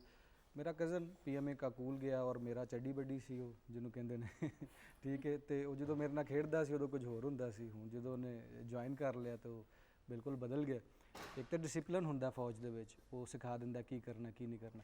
ਮੈਂਟਲੀ ਤੌਰ ਤੇ PMA ਕਾਕੂਲ ਦੇ ਵਿੱਚ ਕੀ ਕੀਤਾ ਜਾਂਦਾ ਹੈ ਕਿ ਇੱਕ ਬੰਦਾ ਜਿਹੜਾ ਉਹ ਇੰਟਾਇਰਲੀ ਬਦਲ ਜਾਂਦਾ ਹੈ? ਉਹ ਪਾਕਿਸਤਾਨ ਦੇ ਕਿਸੇ ਵੀ ਇਲਾਕੇ 'ਚੋਂ ਆਇਆ ਹੋਵੇ, ਪੰਜਾਬ 'ਚੋਂ, ਸਿੰਧ 'ਚੋਂ, ਬਲੋਚਿਸਤਾਨ 'ਚੋਂ, KPK 'ਚੋਂ, ਜਾਂ ਕਿਸੇ ਵੀ ਹੋਰ ਇਲਾਕੇ 'ਚੋਂ, ਕੀ ਐਸੀ ਕਹਾਣੀ ਹੁੰਦੀ? ਅਸੀਂ ਜਾਣਨਾ ਚਾਹੁੰਦੇ ਹਾਂ ਥੋੜ੍ਹਾ ਜਿਹਾ, ਇਹਦੇ ਬਾਰੇ ਦੱਸੋ। ਜਜ਼ਾਕੱਲਾ। ਪਾਕਿਸਤਾਨ ਮਿਲਟਰੀ ਅਕੈਡਮੀ ਮੇਰਾ ਖਿਆਲ ਹੈ ਪਾਕਿਸਤਾਨ ਦਾ ਇੱਕ ਵਾਹਦ ਇਦਾਰਾ ਹੈ ਜਿਹਦੇ 'ਚ ਪ੍ਰੋਪਰ ਟਰਾਂਸਫੋਰਮੇਸ਼ਨ ਹੁੰਦੀ ਹੈ ਪਰਸਨੈਲਿਟੀ। ਗੇਟ ਤੋਂ ਬਾਹਰ ਸਿਚੁਏਸ਼ਨ ਕੁਝ ਹੋਰ ਹੁੰਦੀ ਹੈ, ਔਰ ਗੇਟ ਦੇ ਅੰਦਰ ਸਿਚੁਏਸ਼ਨ ਕੁਝ ਹੋਰ ਹੁੰਦੀ ਹੈ। ਮੈਨੂੰ ਯਾਦ ਹੈ ਜਦੋਂ 1990 'ਚ ਮੈਂ ਪਹਿਲੇ ਦਿਨ 5 ਅਪ੍ਰੈਲ ਸੀ ਸ਼ਾਇਦ, ਜਦੋਂ ਮੈਂ PMA 'ਚ ਗਿਆ ਤੇ ਮੈਂ ਬੜਾ ਖੁਸ਼ ਸੀ, ਛਲਾਂਗਾ ਮਾਰ ਰਿਹਾ ਸੀ। ਉਹ ਮੇਰੀ ਪੈਦਾਇਸ਼ ਹੋਈ ਸੀ ਮਾਸ਼ਾਅੱਲਾ। 1990। ਤੇ ਜਿਸ ਤਰ੍ਹਾਂ ਹੀ ਮੈਂ ਗੇਟ ਕ੍ਰਾਸ ਕੀਤਾ, ਮੈਂ ਸਾਮਾਨ ਉਤਾਰਿਆ ਤੇ ਇੱਕਦਮ ਮੇਰੇ ਤੇ ਜਿਹੜੇ ਸੀਨੀਅਰ ਸੀ ਇੱਕਦਮ ਇਸ ਤਰ੍ਹਾਂ ਗੁੱਸੇ ਨਾਲ ਸਵਾਰ ਹੋ ਗਏ ਜਿਸ ਤਰ੍ਹਾਂ ਮੈਂ ਸ਼ਾਇਦ ਕੋਈ ਬਹੁਤ ਵੱਡੀ ਗਲਤੀ ਕੀਤੀ ਹੈ। ਠੀਕ ਹੈ। ਔਰ ਕੁਝ ਸਟਾਫ ਨੇ ਕਿਹਾ ਕਿ ਲੱਗਦਾ ਤੁਹਾਡੀ ਮਾਂ ਨੇ ਜਿਹੜਾ ਨਾ ਕੋਈ 20 ਮਨ ਮਿਠਾਈ ਵੰਡੀ ਹੋਏਗੀ ਜਦੋਂ ਤੁਸੀਂ ਇੱਥੇ ਕਦਮ ਰੱਖਿਆ ਹੋਏਗਾ, ਲੇਕਿਨ ਇੱਥੇ ਸਿੱਧੀਆਂ ਨਹੀਂ ਆਉਂਦੀਆਂ, ਸਾਰਿਆਂ ਨੂੰ ਉਲਟੀਆਂ ਹੀ ਆਉਂਦੀਆਂ ਨੇ। ਠੀਕ ਹੋ ਗਿਆ ਸਰ। ਗੱਲ ਹੈ ਕਿ ਮਾਈਂਡ ਔਰ ਬਾਡੀ ਇੱਕ ਹੋਣੇ ਚਾਹੀਦੇ ਨੇ। ਅਗਰ ਤੁਸੀਂ ਮੇਰੇ ਕੋਲ ਇਸ ਵਕਤ ਪੁੱਛੋ ਨਾ ਕਿ ਕ੍ਰਿਕਟ ਕਿਸ ਤਰ੍ਹਾਂ ਖੇਲਣਾ ਹੈ ਔਰ ਤਕਰੀਰ ਕਰਕੇ ਦਿਖਾਵਾਂ, ਮੈਂ ਕਹਾਂਗਾ ਜੀ ਬੱਲਾ ਇਸ ਤਰ੍ਹਾਂ ਕਰਨਾ ਹੈ, ਬਾਲ ਇੱਧਰੋਂ ਆਏਗੀ, ਬੱਲਾ ਅੱਗੇ ਕਰਨਾ ਹੈ, ਛੱਡਣੀ ਹੈ ਤਾਂ ਬਾਲ ਇੱਧਰ ਚਲੀ ਜਾਏਗੀ, ਤੇ ਕੱਲ ਤੱਕ ਮੈਂ ਵਰਲਡ ਕੱਪ ਜਿੱਤ ਸਕਣਾ ਅਗਰ ਸਿਰਫ ਗੱਲਾਂ ਹੋਣ, ਅਗਰ ਸਿਰਫ ਗੱਲਾਂ ਹੋਣ ਤੇ। ਸਹੀ ਹੈ। ਇਹਦਾ ਮਤਲਬ ਹੈ ਕੋਈ ਚੀਜ਼ ਹੋਰ ਸੀ, ਉਹ ਮੇਰੀ ਬਾਡੀ 'ਚ, ਜਾਂ ਅਗਰ ਮੈਂ ਕਹਾਂ ਮੇਰੇ ਨਰਵਸ ਸਿਸਟਮ 'ਚ ਨਹੀਂ ਸੀ ਆਈ। ਅੱਛਾ। ਜਿੰਨੀ ਦੇਰ ਤੱਕ ਮੈਂ ਉਸ ਚੀਜ਼ ਨੂੰ ਪ੍ਰੈਕਟਿਸ ਨਹੀਂ ਕਰਾਂਗਾ ਜਾਂ ਉਹਨੂੰ ਇਮੇਜਿਨੇਸ਼ਨ 'ਚ ਕੰਸੀਡਰ ਨਹੀਂ ਕਰਾਂਗਾ, ਓਨੀ ਦੇਰ ਤੱਕ ਮੇਰੇ ਅੰਦਰ ਨਹੀਂ ਆ ਸਕਦੀ, ਉਹ ਹੈਬਿਟ ਨਹੀਂ ਬਣ ਸਕਦੀ। ਸਹੀ। ਪਾਕਿਸਤਾਨ ਮਿਲਟਰੀ ਅਕੈਡਮੀ 'ਚ ਜਿਸ ਤਰ੍ਹਾਂ ਹੀ ਤੁਸੀਂ ਕਦਮ ਰੱਖਦੇ ਹੋ ਤੇ ਸਭ ਨਾਲੋਂ ਪਹਿਲੇ ਤੁਹਾਨੂੰ ਉਹ ਰਿਸਪੌਂਸਿਬਲ ਬਣਾਉਣ ਦਾ ਆਈਡੀਆ ਦਿੰਦੇ ਨੇ ਕਿ ਤੁਸੀਂ ਰਿਸਪੌਂਸਿਬਿਲਿਟੀ ਕਿਸ ਤਰ੍ਹਾਂ ਲੈਣੀ ਹੈ। ਸਭ ਨਾਲੋਂ ਪਹਿਲੇ ਆਪਣੀ, ਤੇ ਉਸ ਤੋਂ ਬਾਅਦ ਬਾਕੀ ਚੀਜ਼ਾਂ ਦੀ। ਠੀਕ ਹੈ।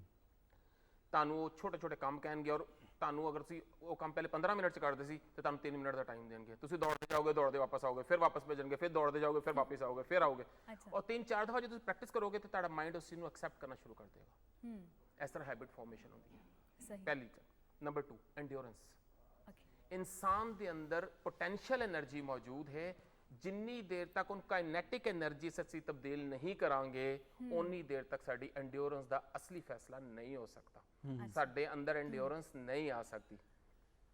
PMA 'ਚ ਜਾਂ ਪਾਕਿਸਤਾਨ ਮਿਲਟਰੀ ਅਕੈਡਮੀ 'ਚ ਜਾਂ ਇਹਨਾਂ ਨਾਲ ਰਿਲੇਟਡ ਜਿਤਨੇ ਵੀ ਇਦਾਰੇ ਨੇ, ਜਗਾ ਕੇ ਰੱਖਣਾ, फिजिकल एक्टिविटी करवाना, उस तो बाद फौरन मेंटल एक्टिविटी करवाना, फिर फिजिकल एक्टिविटी करवाना, फिर मेंटल एक्टिविटी करवाना। ठीक है। एक दिन दे विच तकरीबन 25-30 दफा 10-12 दफा ड्रेस चेंज करवाना, PT dress, uniform, PT kit, फिर यूनीफॉर्म, फिर मफ्ती ड्रेस जड़ा कि शाम ਨੂੰ ਜਿਸ ਤਰ੍ਹਾਂ ਕਿ ਸਰ ਨੇ ਮੇਰਾ ਬੜਾ ਖੂਬਸੂਰਤ ਡਰੈਸ ਪਾਇਆ, ਫਿਰ ਰਾਤ ਨੂੰ ਸੌਣ ਲੱਗਾ ਡਿਫਰੈਂਟ ਚੇਂਜ।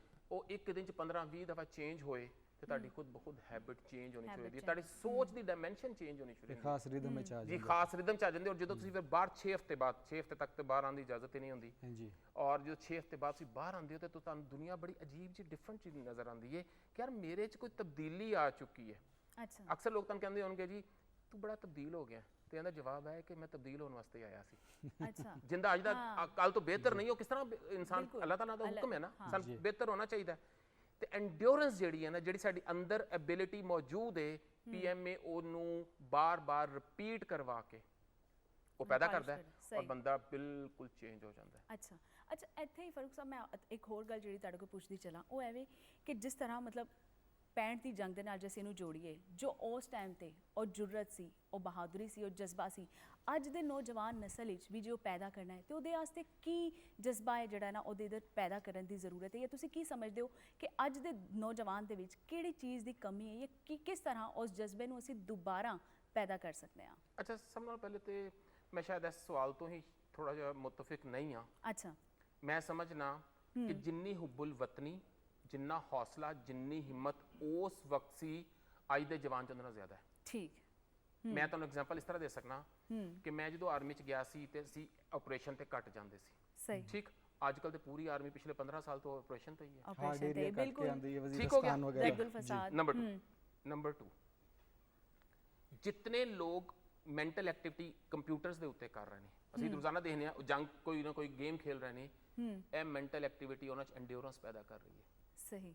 ਦ ਮੂਮੈਂਟ ਇਹਨਾਂ ਨੂੰ ਮੌਕਾ ਮਿਲੇਗਾ ਜਾ ਕੇ ਲੜਨ ਦਾ, ਇਹ ਸਾਡੇ ਨਾਲੋਂ ਸ਼ਾਇਦ ਜ਼ਿਆਦਾ ਬਿਹਤਰ ਪ੍ਰੋਡਿਊਸ ਕਰ ਸਕਣਗੇ। ਸਾਨੂੰ ਪਹਿਲੇ ਆਪਣਾ ਇਹ ਜਿਹੜਾ ਕਨਸੈਪਟ ਇਹਨਾਂ ਨੂੰ ਚੇਂਜ ਕਰਨ ਦੀ Change ਜ਼ਰੂਰਤ ਕਰਨਾ, ਹੈ। ਠੀਕ ਅੱਜ ਮੈਂ ਉਹਦੇ ਤੇ ਇੱਕ ਆਰਟੀਕਲ ਵੀ ਲਿਖਿਆ, ਭੇਜਿਆ ਵੀ ਹੈ, ਔਰ ਤੇ ਮੈਂ ਮੈਸੇਜ ਵੀ ਕੀਤਾ ਬਹੁਤ ਸਾਰੇ ਲੋਕਾਂ ਨੂੰ ਕਿ ਨਹੀਂ, ਸਾਡਾ ਖਿਆਲ ਗਲਤ ਹੈ ਕਿ ਸਾਡੀ ਜਿਹੜੀ ਯੂਥ ਉਹਦੇ ਚ એનર્ਜੀ ਘੱਟ ਹੈ। ਕਿਉਂਕਿ ਮੈਂ ਜ਼ਰਾ ਨਮ ਹੋ ਤਾਂ ਇਹ ਬੱਟੀ ਬੜੀ ਜ਼ਰਖੇਜ਼ ਹੈ ਸਕਤੀ। ਮੈਂ ਇੱਕ ਦਿਨ ਮਸਜਿਦ ਚੋਂ ਨਿਕਲ ਰਿਹਾ ਸੀ ਤੇ ਮੈਂ ਉੱਥੇ ਕੋਈ 10-12 ਬੱਚੇ ਦੇਖੇ ਸ਼ਰਾਰਤਾਂ ਕਰ ਰਹੇ ਸੀ ਸਾਈਕਲ ਤੇ, ਜਿਸ ਤਰ੍ਹਾਂ ਬੱਚੇ ਖੇਲ ਰਹੇ ਨੇ, ਫੁੱਟਬਾਲ ਖੇਲ ਰਹੇ ਨੇ। ਅੰਕਲ ਉਸਨੇ ਕਿਹਾ, ਅੰਕਲ ਉਸਨੇ ਕਿਹਾ, ਅੰਕਲ ਉਸਨੇ ਕਿਹਾ। ਮੈਨੂੰ ਬੜਾ ਮਜ਼ਾ ਆਇਆ। ਮੈਂ ਆਪਣੇ ਆਪ ਨੂੰ 12-13 ਸਾਲ ਦਾ ਬੱਚਾ ਸਮਝਣਾ ਸ਼ੁਰੂ ਕਰ। ਮੈਂ ਸਿਰਫ ਇੱਕ ਦਿਨ ਉਹਨਾਂ ਨਾਲ ਕੋਈ ਤਕਰੀਬਨ ਅੱਧਾ ਘੰਟਾ ਉਹਨਾਂ ਨਾਲ ਸਪੈਂਡ ਕੀਤਾ ਹੈ ਤੇ ਅਗਲੇ ਦਿਨ ਸਾਰੇ ਮੇਰੇ ਕੋਲ ਆ ਗਏ, ਅੰਕਲ ਸਾਨੂੰ ਇਹ ਵੀ ਸਿਖਾਓ, ਸਾਨੂੰ ਇਹ ਵੀ ਸਿਖਾਓ, ਸਾਨੂੰ ਇਹ ਵੀ ਸਿਖਾਓ। ਜਜ਼ਬਾ ਮੌਜੂਦ ਹੈ, ਸਾਡੇ ਚ ਕਸੂਰ ਹੈ। ਬਿਲਕੁਲ ਇਸੇ ਤਰ੍ਹਾਂ ਹੀ ਹੈ, ਔਰ ਡਬਲ ਟ੍ਰਿਪਲ ਹੋ ਗਿਆ ਹੋ ਕਿਤੇ ਨਾ ਗਿਆ, ਕਿਤੇ, ਵਕਤ ਔਰ ਦੇ ਨਾਲ। ਚੈਲੰਜਸ ਵੀ ਮੁxtਲਿਫ ਹੋ ਗਏ ਇੱਕ ਨੇ। ਹੋਰ ਚੀਜ਼ ਇਸ ਤੋਂ ਪਹਿਲੇ ਕਿ ਅਸੀਂ ਅੱਗੇ ਚੱਲੀਏ ਸਰ, ਜੀ, ਉਹਨੂੰ ਕਹਿੰਦੇ ਨੇ ਖੁਦੀ। ਸਾਡੇ ਚ ਜਿਹੜੀ ਅਲਾਮਾ ਇਕਬਾਲ ਨੇ ਮੈਸੇਜ ਦਿੱਤਾ ਨਾ ਖੁਦੀ ਦਾ, खुदी को कर बुलंद इतना कि हर जी सर। तकदीर से पहले खुदा बंदे से खुद पूछे बता तेरी रजा क्या है। उस कौम को शमशीर की हाजत नहीं रहती हो जिसके जवानों की खुदी सूरत फौलाद। ਹੁਣ ਸਾਨੂੰ ਪਹਿਲਾ ਕੁਐਸਚਨ ਹੈ ਕਿ ਖੁਦੀ ਹੈ ਕੀ? ਖੁਦੀ ਉਹ એનર્ਜੀ ਹੈ ਸਰ। ਅਸੀਂ ਜਾਨੇ ਖੁਦਦਾਰੀ ਨੂੰ ਕਹਿੰਦੇ ਨੇ, ਲੋਕਾਂ ਨੇ ਇਹ ਕਹਿਤਾ ਤੇ ਇਹ ਕਹਿ ਦਿੱਤਾ। ਖੁਦੀ ਨਹੀਂ, ਖੁਦੀ ਇਹ ਚੀਜ਼ ਨਹੀਂ ਸਰ। ਖੁਦੀ ਸਾਡੇ ਅੰਦਰ ਉਹ ਪੋਟੈਂਸ਼ੀਅਲ ਫੋਰਸ ਹੈ, ਉਹ ਹਿੰਮਤ ਹੈ, ਉਹ ਹੌਸਲਾ ਹੈ, ਉਹ ਜੁਰਤ ਹੈ ਜਿਹੜੇ ਦਿਮਾਗ 'ਚ ਨਹੀਂ ਬਲਕਿ ਦਿਲ 'ਚ ਮੌਜੂਦ ਹੈ। बिल्कुल अल्लाह ताला ने कुरान पाक में इरशाद फरमाया ना कि जब मैं इसको पूरा बना चुकूँ और इसके अंदर अपनी रूह फूंक दूँ तो तुम इसको सजदा करना। फरिश्तों से फरमाया ਜਦੋਂ ਸਾਡੇ 'ਚ ਅੱਲਾਹ ਤਾਲਾ ਨੇ ਆਪਣੀ ਰੂਹ ਪਾਈ ਹੈ ਤੇ ਸਾਡੇ 'ਚ ਕਿੰਨੀ ਐਨਰਜੀ ਹੋਏਗੀ।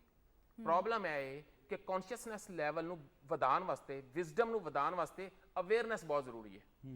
ਹੁਣ ਤੁਸੀਂ ਇਹ 2-3 ਲਫ਼ਜ਼ ਸੁਣੇ ਨੇ ਤੇ ਤੁਹਾਡੀ ਅਵੇਅਰਨੈਸ ਕਿੰਨੀ ਇੰਪਰੂਵਮੈਂਟ ਹੋ ਗਈ ਹੈ। ਇਹਦੇ ਨਾਲ ਵਿਜ਼ਡਮ, ਡਿਸੀਜਨ ਮੇਕਿੰਗ ਔਰ ਅੰਦਰ ਦੀ ਜਿਹੜੀ એનર્ਜੀ ਹੈ ਕਿੰਨੀ ਜ਼ਿਆਦਾ ਹੋਏਗੀ। ਬਿਲਕੁਲ ਇਸੇ ਤਰ੍ਹਾਂ ਹੀ ਲੀਡਰਸ਼ਿਪ ਕੁਆਲਿਟੀਜ਼ ਵੀ ਜੀ ਸਰ। ਇਹਦੇ ਨਾਲ ਬਣਦੀਆਂ ਨੇ। ਅੱਛਾ ਫਰੂਖ ਚੀਮਾ ਸਾਹਿਬ, ਤੁਸੀਂ ਜ਼ਿਕਰ ਕੀਤਾ ਕਿ ਜੀ 6 ਸਤੰਬਰ ਦੇ ਹਵਾਲੇ ਨਾਲ ਕਾਫੀ ਕੁਝ ਅਸੀਂ ਗੱਲਾਂ ਕਰਨੇ, ਅੱਜ ਵੀ ਕਰਾਂਗੇ। ਔਰ 48 ਦਾ ਵੀ ਤੁਸੀਂ ਜ਼ਿਕਰ ਕੀਤਾ ਕਿ ਉਹ ਨੀਂਹ ਜਿਹੜੀ ਉਹ ਬੜੀ ਵਧੀਆ ਪੈ ਗਈ, ਫਿਰ ਉੱਥੇ ਕੰਧ ਉਸਾਰਨੀ ਸੀ, ਉਹਦੇ ਉੱਤੇ ਬਿਲਡਿੰਗ ਬਣਾਉਣੀ ਸੀ, ਤੇ ਅੱਜ ਬੜੀ ਸੋਹਣੀ ਬਿਲਡਿੰਗ ਦੇ ਵਿੱਚ ਅਸੀਂ ਬੈਠੇ ਹੋਏ ਹਾਂ ਜਿਹਨੂੰ ਅਸੀਂ ਪਾਕਿਸਤਾਨ ਕਹਿੰਦੇ। ਫਿਰ 48, 65, 71, ਕਾਰਗਿਲ, ਸਿਆਚਿਨ, ਇਹ ਸਾਰੇ ਉਹ ਮਾਰਕੇ ਨੇ ਜਿਹੜੇ ਮੁxtਲਿਫ ਟੈਰੇਨਸ ਦੇ ਨੇ। ਕਿਤੇ ਸਾਨੂੰ ਸਿਆਚਿਨ ਤੇ ਗਲੇਸ਼ੀਅਰ ਤੇ ਜਾ ਕੇ ਲੜਨਾ ਪੈ ਰਿਹਾ, ਕਿਤੇ ਰਾਜਸਥਾਨ ਦੇ ਮਹਾਜ਼ ਤੇ ਸਹਿਰਾ 'ਚ ਲੜਨਾ ਪੈ ਰਿਹਾ, ਕਿਤੇ ਮੈਦਾਨ ਦੇ ਵਿੱਚ, ਵਿੰਡਾ ਦੇ ਵਿੱਚ ਲੜਨਾ ਪੈ ਰਿਹਾ। ਇਸੇ ਤਰ੍ਹਾਂ ਵਜ਼ੀਰਸਤਾਨ ਦਾ ਜ਼ਿਕਰ ਜਿਵੇਂ ਤੁਸੀਂ ਕੀਤਾ, ਫਿਰ ਰੱਦੁਲ ਫਸਾਦ ਹੋ ਗਿਆ, ਔਰ ਸ਼ਹਿਰੀ ਇਲਾਕੇ ਦੇ ਵਿੱਚ ਤੁਹਾਨੂੰ ਜਾਣਾ ਪੈ ਰਿਹਾ। ਮੁxtਲਿਫ ਸਿਚੁਏਸ਼ਨਸ ਨੇ, ਹਰ ਵਾਰੀ ਮੁxtਲਿਫ ਟੈਕਟਿਕਸ ਵੀ ਤੁਸੀਂ ਬਣਾਉਣੇ ਨੇ, ਉਹਦੇ ਮੁਤਾਬਕ ਹੀ ਤੁਸੀਂ ਲੜਨਾ। ਅੱਜ ਕੱਲ੍ਹ 5th ਜਨਰੇਸ਼ਨ ਵਾਰ ਜਿਹੜੀ ਹੈ ਉਹਦੀ ਟਰਮ ਬਹੁਤ ਜ਼ਿਆਦਾ ਅਸੀਂ ਸੁਣਨੇ ਹਾਂ। ਥੋੜ੍ਹੀ ਦੇਰ ਪਹਿਲੇ ਜ਼ਿਕਰ ਹੋ ਰਿਹਾ ਸੀ ਪਹਿਲੇ ਮਹਿਮਾਨ ਦੇ ਨਾਲ, ਔਰ ਉਹ ਦੱਸ ਰਹੇ ਸਨ ਕਿ ਪ੍ਰੋਪੇਗੈਂਡਾ ਦਾ ਇੱਕ ਟੂਲ ਹੈ ਜਿਹਦੇ ਨਾਲ ਲੋਕਾਂ ਦੀ ਜ਼ਿਹਨਸਾਜ਼ੀ ਕੀਤੀ ਜਾਂਦੀ ਹੈ ਕਿ ਜਿਹੜੀ ਤੁਹਾਡੇ ਹੱਕ 'ਚ ਚੀਜ਼ ਹੈ ਉਹ ਤੁਹਾਡੇ ਖਿਲਾਫ ਦੱਸੀ ਜਾਂਦੀ ਹੈ। ਆਰਟੀਫਿਸ਼ੀਅਲ ਇੰਟੈਲੀਜੈਂਸ ਦੀ ਟਰਮ ਵੀ ਅਸੀਂ ਸੁਣ ਰਹੇ ਹਾਂ, ਰੋਬੋਟਿਕਸ ਦੀ ਵੀ ਸੁਣ ਰਹੇ ਹਾਂ, ਡਰੋਨ ਟੈਕਨੋਲੋਜੀ ਆ ਗਈ ਹੈ, ਬੜਾ ਕੁਝ ਬਾਇਓਲੋਜੀਕਲ ਵਾਰਫੇਅਰ ਹੋ ਰਹੀ ਹੈ। ਠੀਕ ਹੈ, ਤੇ ਅੱਜ ਪਾਕਿਸਤਾਨ ਦੀ ਦਫਾਈ ਸੂਰਤ ਹਾਲ ਨੂੰ ਅਗਰ ਵੇਖੀਏ, ਔਰ ਸਪੈਸ਼ਲੀ ਜਦੋਂ ਹੁਣ ਕਿ ਸਾਰੀ ਜਿਹੜੀ ਤਾਕਤ ਹੈ ਉਹ ਕਿਸੇ ਹੋਰ ਮੁਲਕ ਤੋਂ ਇੱਧਰ ਸਾਡੇ ਦੋਸਤ ਮੁਲਕ ਵੱਲ ਆ ਰਹੀ ਹੈ, ਚਾਈਨਾ ਨਾਲ ਕਿਤੇ ਸ਼ਿਫਟ ਹੋ ਰਹੀ ਹੈ, ਉੱਧਰ ਫੈਂਸਿੰਗ ਵੀ ਹੋ ਗਈ ਹੈ ਡਿਊਰੈਂਟ ਲਾਈਨ ਦੇ ਉੱਤੇ, ਔਰ ਫਿਰ ਸਾਡੇ ਸਮੁੰਦਰ ਵੀ ਨੇ ਉਹ ਜ਼ਿਆਦਾ ਪਹਿਲੇ ਨਾਲ ਬਹੁਤ ਜ਼ਿਆਦਾ ਅਹਿਮ ਹੋ ਗਏ ਨੇ, ਗਵਾਦਰ ਪੋਰਟ ਔਰ ਵੈਸੇ ਵੀ ਜੰਗ ਦੇ ਹਵਾਲੇ ਦੇ ਨਾਲ। ਹੁਣ ਅਸੀਂ ਅਗਰ ਤੁਸੀਂ ਉਹਦਾ ਥੋੜ੍ਹਾ ਜਿਹਾ ਐਨਾਲਿਸਿਸ ਕਰੋ ਕਿ ਸੱਜੇ ਪਾਸੇ ਦਾ ਬਾਰਡਰ, ਖੱਬੇ ਪਾਸੇ ਦਾ ਬਾਰਡਰ, ਸਮੁੰਦਰ, ਔਰ ਜਿੱਥੇ ਜਿੱਥੇ ਵੀ ਸਾਡੇ ਬਾਰਡਰ ਲੱਗਦੇ ਨੇ ਉਹਦੇ ਵਿੱਚ ਅਸੀਂ ਕੀ ਸਟ੍ਰੈਟਜੀ ਬਣਾ ਰਹੇ ਹਾਂ ਔਰ ਕਿਸ ਤਰ੍ਹਾਂ ਅਸੀਂ ਸੋਚ ਰਹੇ ਹਾਂ ਔਰ ਕਿੰਨੀ ਕੁ ਸਾਡੇ ਕੋਲ ਤਾਕਤ ਹੈ। ਅੱਛਾ, ਇਹਦੇ 'ਚ ਇੱਕ ਹੋਰ ਚੀਜ਼ ਮੈਂ ਪੁੱਛਦੀ ਚਲਾਂ ਕਿ 65 ਦੀ ਜੰਗ ਦੀ 에ਅਰਫੋਰਸ ਤੇ ਅੱਜ ਦੀ ਟੈਕਨੋਲੋਜੀ ਵੀ ਫਰਕ, ਹਰ ਚੀਜ਼ ਦਾ ਇਹਦਾ ਵੀ ਮੁਆਜ਼ਨਾ ਕਰਦੇ ਚਲੋ ਨਾਲ ਨਾਲ। देखिए, इससे पहले मैं इस तो पहले थोड़ा जिहा जी एक चीज़ मैं शामिल करना चाहूँगा जो करण साहब फरमा रहे सन, बहुत अच्छा ने डिटेल ਨਾਲ ਦੱਸਿਆ। ਇੱਕ ਚੀਜ਼ ਮੈਂ ਐਡ ਕਰਾਂਗਾ ਕਿ ਜਿਹੜੀ ਪਾਕਿਸਤਾਨ ਮਿਲਟਰੀ ਅਕੈਡਮੀ ਜਾਂਦਿਆਂ ਤੁਹਾਡੇ 'ਚ ਇੱਕ ਹੋਰ ਚੀਜ਼ ਆ ਜਾਂਦੀ ਹੈ। ਜਦੋਂ ਨਿਕਲਦੇ ਹੋ ਨਾ ਕੋਈ ਬਲੋਚੀ ਰਹਿੰਦਾ, ਨਾ ਕੋਈ ਪੰਜਾਬੀ ਰਹਿੰਦਾ, ਨਾ ਕੋਈ ਪਠਾਨ ਰਹਿੰਦਾ, ਉਹ ਕੋਰਸ ਮੇਟ ਕਹਿਲਾਉਂਦੇ ਨੇ ਜੀ ਸਹੀ, ਠੀਕ ਹੈ ਜੀ। ਜੀ, ਪਾਕਿਸਤਾਨ ਆਰਮੀ ਦੇ ਇੱਕ ਹਿੱਸਾ ਇੱਕ ਬਣ ਜਾਂਦੇ ਇੱਕ ਮਿਕ ਹੋ ਜਾਂਦੇ ਨੇ। ਇੱਕਮਿਕ ਹੋ ਜਾਂਦੇ ਨੇ।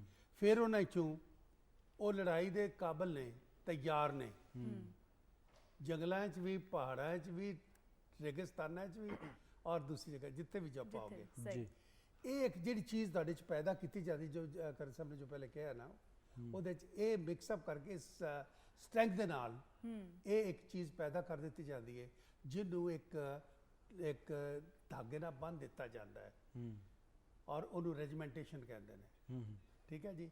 ਉਹ ਫਿਰ ਇੱਕ ਤੁਹਾਡਾ ਇੱਕ ਮਸ਼ੀਨ ਜਿਸ ਤਰ੍ਹਾਂ ਚੱਲਦੀ ਹੈ ਨਾ, ਉਹਦੇ ਤੁਸੀਂ ਚੱਲਣਾ ਸ਼ੁਰੂ ਹੋ ਜਾਂਦੇ ਹੋ ਔਰ ਤੁਹਾਡਾ ਫਖਰ ਉਸੇ 'ਚ ਹੁੰਦਾ ਹੈ। ਹਰ ਬੰਦਾ ਇੱਕ ਪੁਰਜ਼ਾ ਬਣ ਜਾਂਦਾ ਔਰ ਇੱਕ ਵੱਡੀ ਮਸ਼ੀਨ ਦੀ ਤਰ੍ਹਾਂ ਚੱਲਦਾ। ਉਹਦੇ ਵਿੱਚ ਤੁਸੀਂ ਇੱਕ ਮਤਲਬ ਕਹਿਣ ਦਾ ਹੁੰਦਾ ਹੈ ਕਿ ਜਿਹੜੀ ਜ਼ਾਤੀਆਤ ਜਾਂ ਜਿਹੜੀਆਂ ਇੱਕ ਗਲਤ ਕਿਸਮ ਦੇ ਆਈਡੈਂਟੀਟੀਜ਼ ਹੁੰਦੀਆਂ ਨੇ ਜੀ ਰੋਜ਼ਾਨਾਤ ਜੀ ਉਹ ਐਲੀਮੀਨੇਟ ਹੋ ਜਾਂਦੇ ਨੇ। ਜੀ ਉਸ ਤੋਂ ਬਾਅਦ ਮਕਸਦ ਕਹਿਣ ਦਾ ਮੇਰਾ ਸਿਰਫ ਇਹ ਹੈ ਕਿ ਇੱਕ ਚੀਜ਼ ਹੋਰ ਬੜੀ ਸੋਹਣੀ ਆਈ ਦੀ ਬਾਹਰ ਆਈਦਾ ਨਾ ਪ੍ਰੋਗਰਾਮਾਂ ਤੇ ਜੀ ਤੇ ਜਿਹੜਾ ਪਹਿਲੇ ਵੇਂਦਾ ਨਾ ਕਿ ਜੇ ਇਹ ਕਰਨਲ ਸਾਹਿਬ ਨਾਲ ਕਰਨ ਲੱਗਾ ਹੈ ਨਾ, ਨੰਬਰ 1 ਤੇ ਉਹ ਸਮਝਦਾ ਹੈ ਕਿ ਮੈਂ ਪਤਾ ਨਹੀਂ ਕੋਈ ਪੈਦਾ ਹੀ ਕਰਨਲ ਹੋਇਆ ਸਾਂ। ਠੀਕ ਹੈ ਜਮਾਂਦਰੂ ਹੀ ਕਰਨਾ। ਭਾਈ ਇਹ ਵੇਖੋ ਕਿ 17-18 ਸਾਲ ਮੈਂ ਸਿਵਿਲੀਅਨ ਮਾਂ-ਬਾਪ ਦੀ ਗੋਦ 'ਚ ਪਲਿਆ, ਬਿਲਕੁਲ ਆਪਣੇ ਪਿੰਡ 'ਚ ਪਲਿਆ ਮੈਂ ਖੁਦ। ਜੀ ਠੀਕ ਹੈ ਜੀ। ਸਾਰਾ ਕੁਝ ਹੋਇਆ। ਉਸ ਤੋਂ ਬਾਅਦ ਕੁਛ ਅਰਸਾ ਮੈਂ ਗਿਆ, ਜਵਾਨੀ ਦਿੱਤੀ, ਫਿਰ ਮੈਂ ਵਾਪਸ ਆ ਕੇ ਉਸੇ ਮੁਆਸ਼ਰੇ 'ਚ ਆ।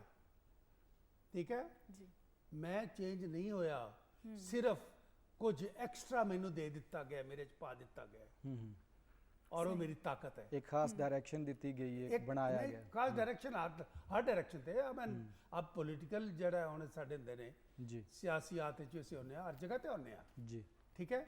ਮਕਸਦ ਕਹਿਣ ਦਾ ਹੈ ਕਿ ਇਹਦੇ ਤੁਹਾਨੂੰ ਇਹ ਇੱਕ ਚੀਜ਼ ਬੰਨ ਦਿੱਤਾ ਜਾਂਦਾ ਹੈ।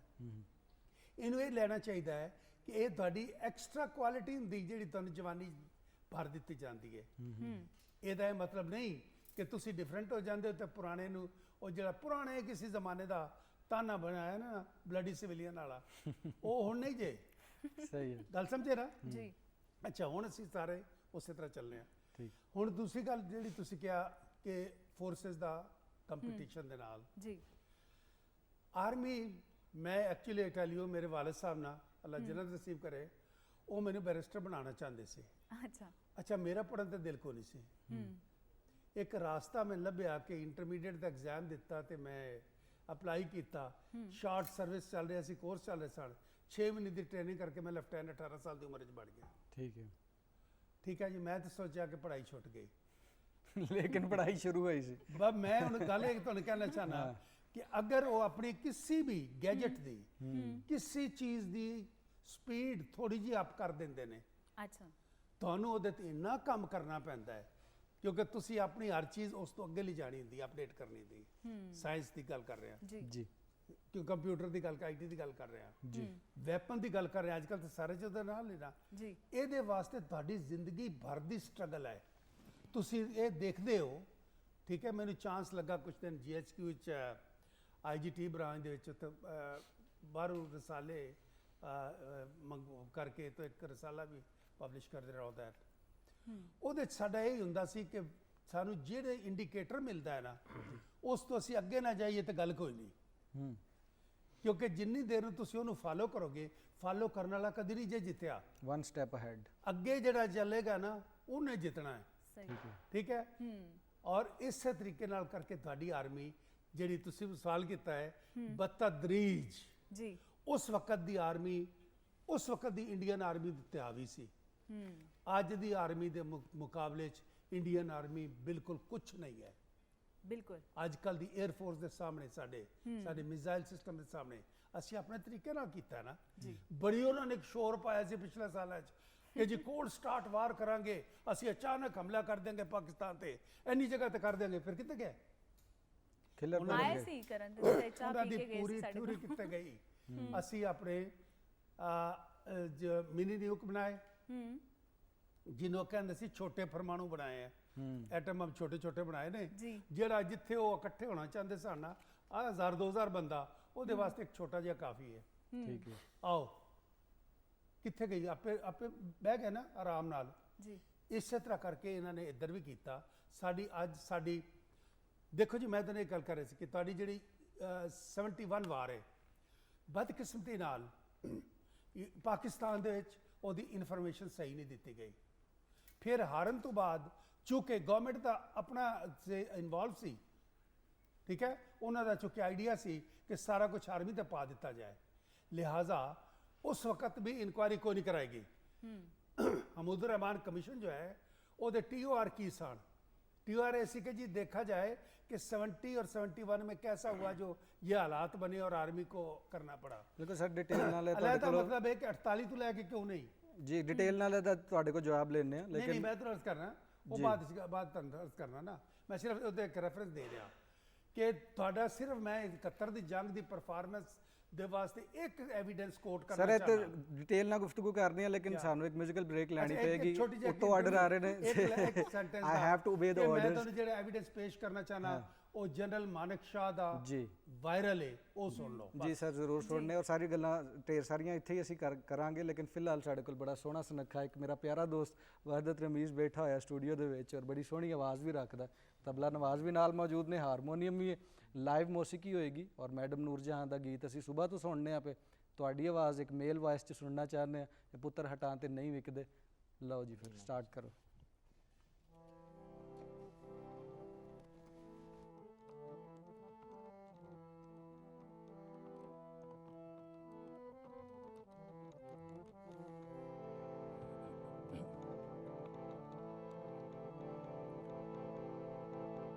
हे पुत्र हटां ते नहीं विकदे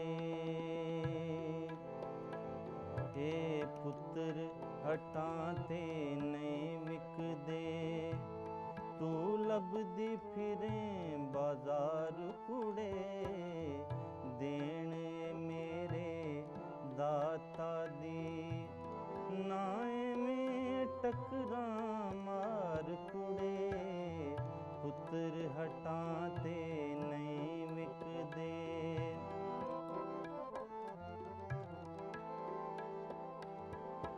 हे पुत्र विकाऊ चीज नहीं हे पुत्र विकाऊ चीज नहीं मुल दे के झोली पाए नी हे इना सस्ता माल नहीं कितों जाके मंग ले आए नी सौदा नकद भी नहीं मिलदा तू लभदी फिरे उधार कुड़े पुत्र हटां ते नहीं विकदे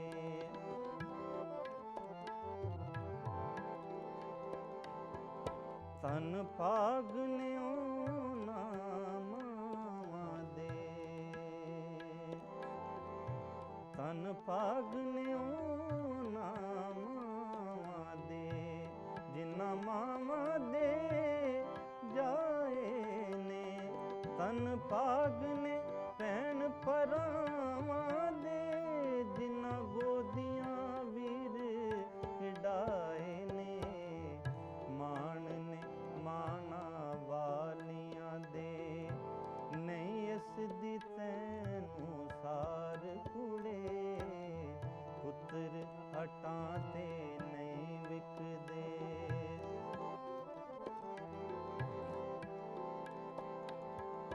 हे शेर बहादुर गाजी ने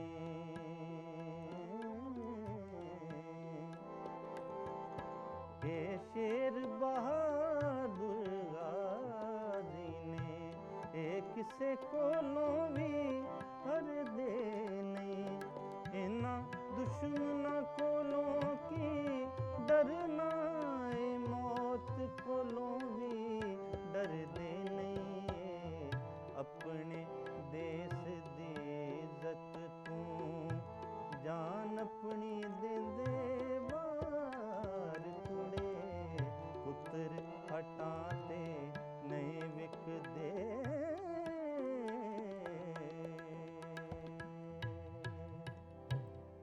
ਵਾਹ ਬਹੁਤ ਖੂਬਸੂਰਤ ਬਹੁਤ ਵਧੀਆ ਇਹ ਪੁੱਤਰ ਹਟਾਂ ਤੇ ਨਹੀਂ ਵਿਕਦੇ ਔਰ ਵਹਦਤ ਰਮੀਜ਼ ਦੀ ਆਵਾਜ਼ ਬੜੀ ਮਿੱਠੀ ਹੈ ਔਰ ਲੇਕਿਨ ਫਿਰ ਵੀ ਜਜ਼ਬਾ ਜਿਹੜਾ ਹੈ ਉਹ ਮਿੱਠੀ ਆਵਾਜ਼ ਦੇ ਵਿੱਚ ਵੀ ਨਜ਼ਰ ਆ ਜਾਂਦਾ ਕਿਉਂਕਿ ਮੈਡਮ ਦੀ ਆਵਾਜ਼ ਵੀ ਬੜੀ ਮਿੱਠੀ ਸੀ ਔਰ ਹਰ ਤਰ੍ਹਾਂ ਦਾ ਗੀਤ ਉਹਨਾਂ ਨੇ ਗਾਇਆ ਹੁਣ ਇੱਕ ਨਿੱਕੀ ਜਿਹੀ ਬ੍ਰੇਕ ਵਾਲਾ ਸੀ ਵਧਣਾ ਬਾਖਬਰ ਰਹਿਣਾ ਚਾਹੀਦਾ 5th ਜਨਰੇਸ਼ਨ ਵਾਰ ਦੇ ਵਿੱਚ ਤੇ ਇਹ ਖਬਰਾਂ ਤੁਹਾਡੇ ਸਭ ਲਈ ਮੁੜ ਕੇ ਵਾਪਸ ਆਵਾਂਗੇ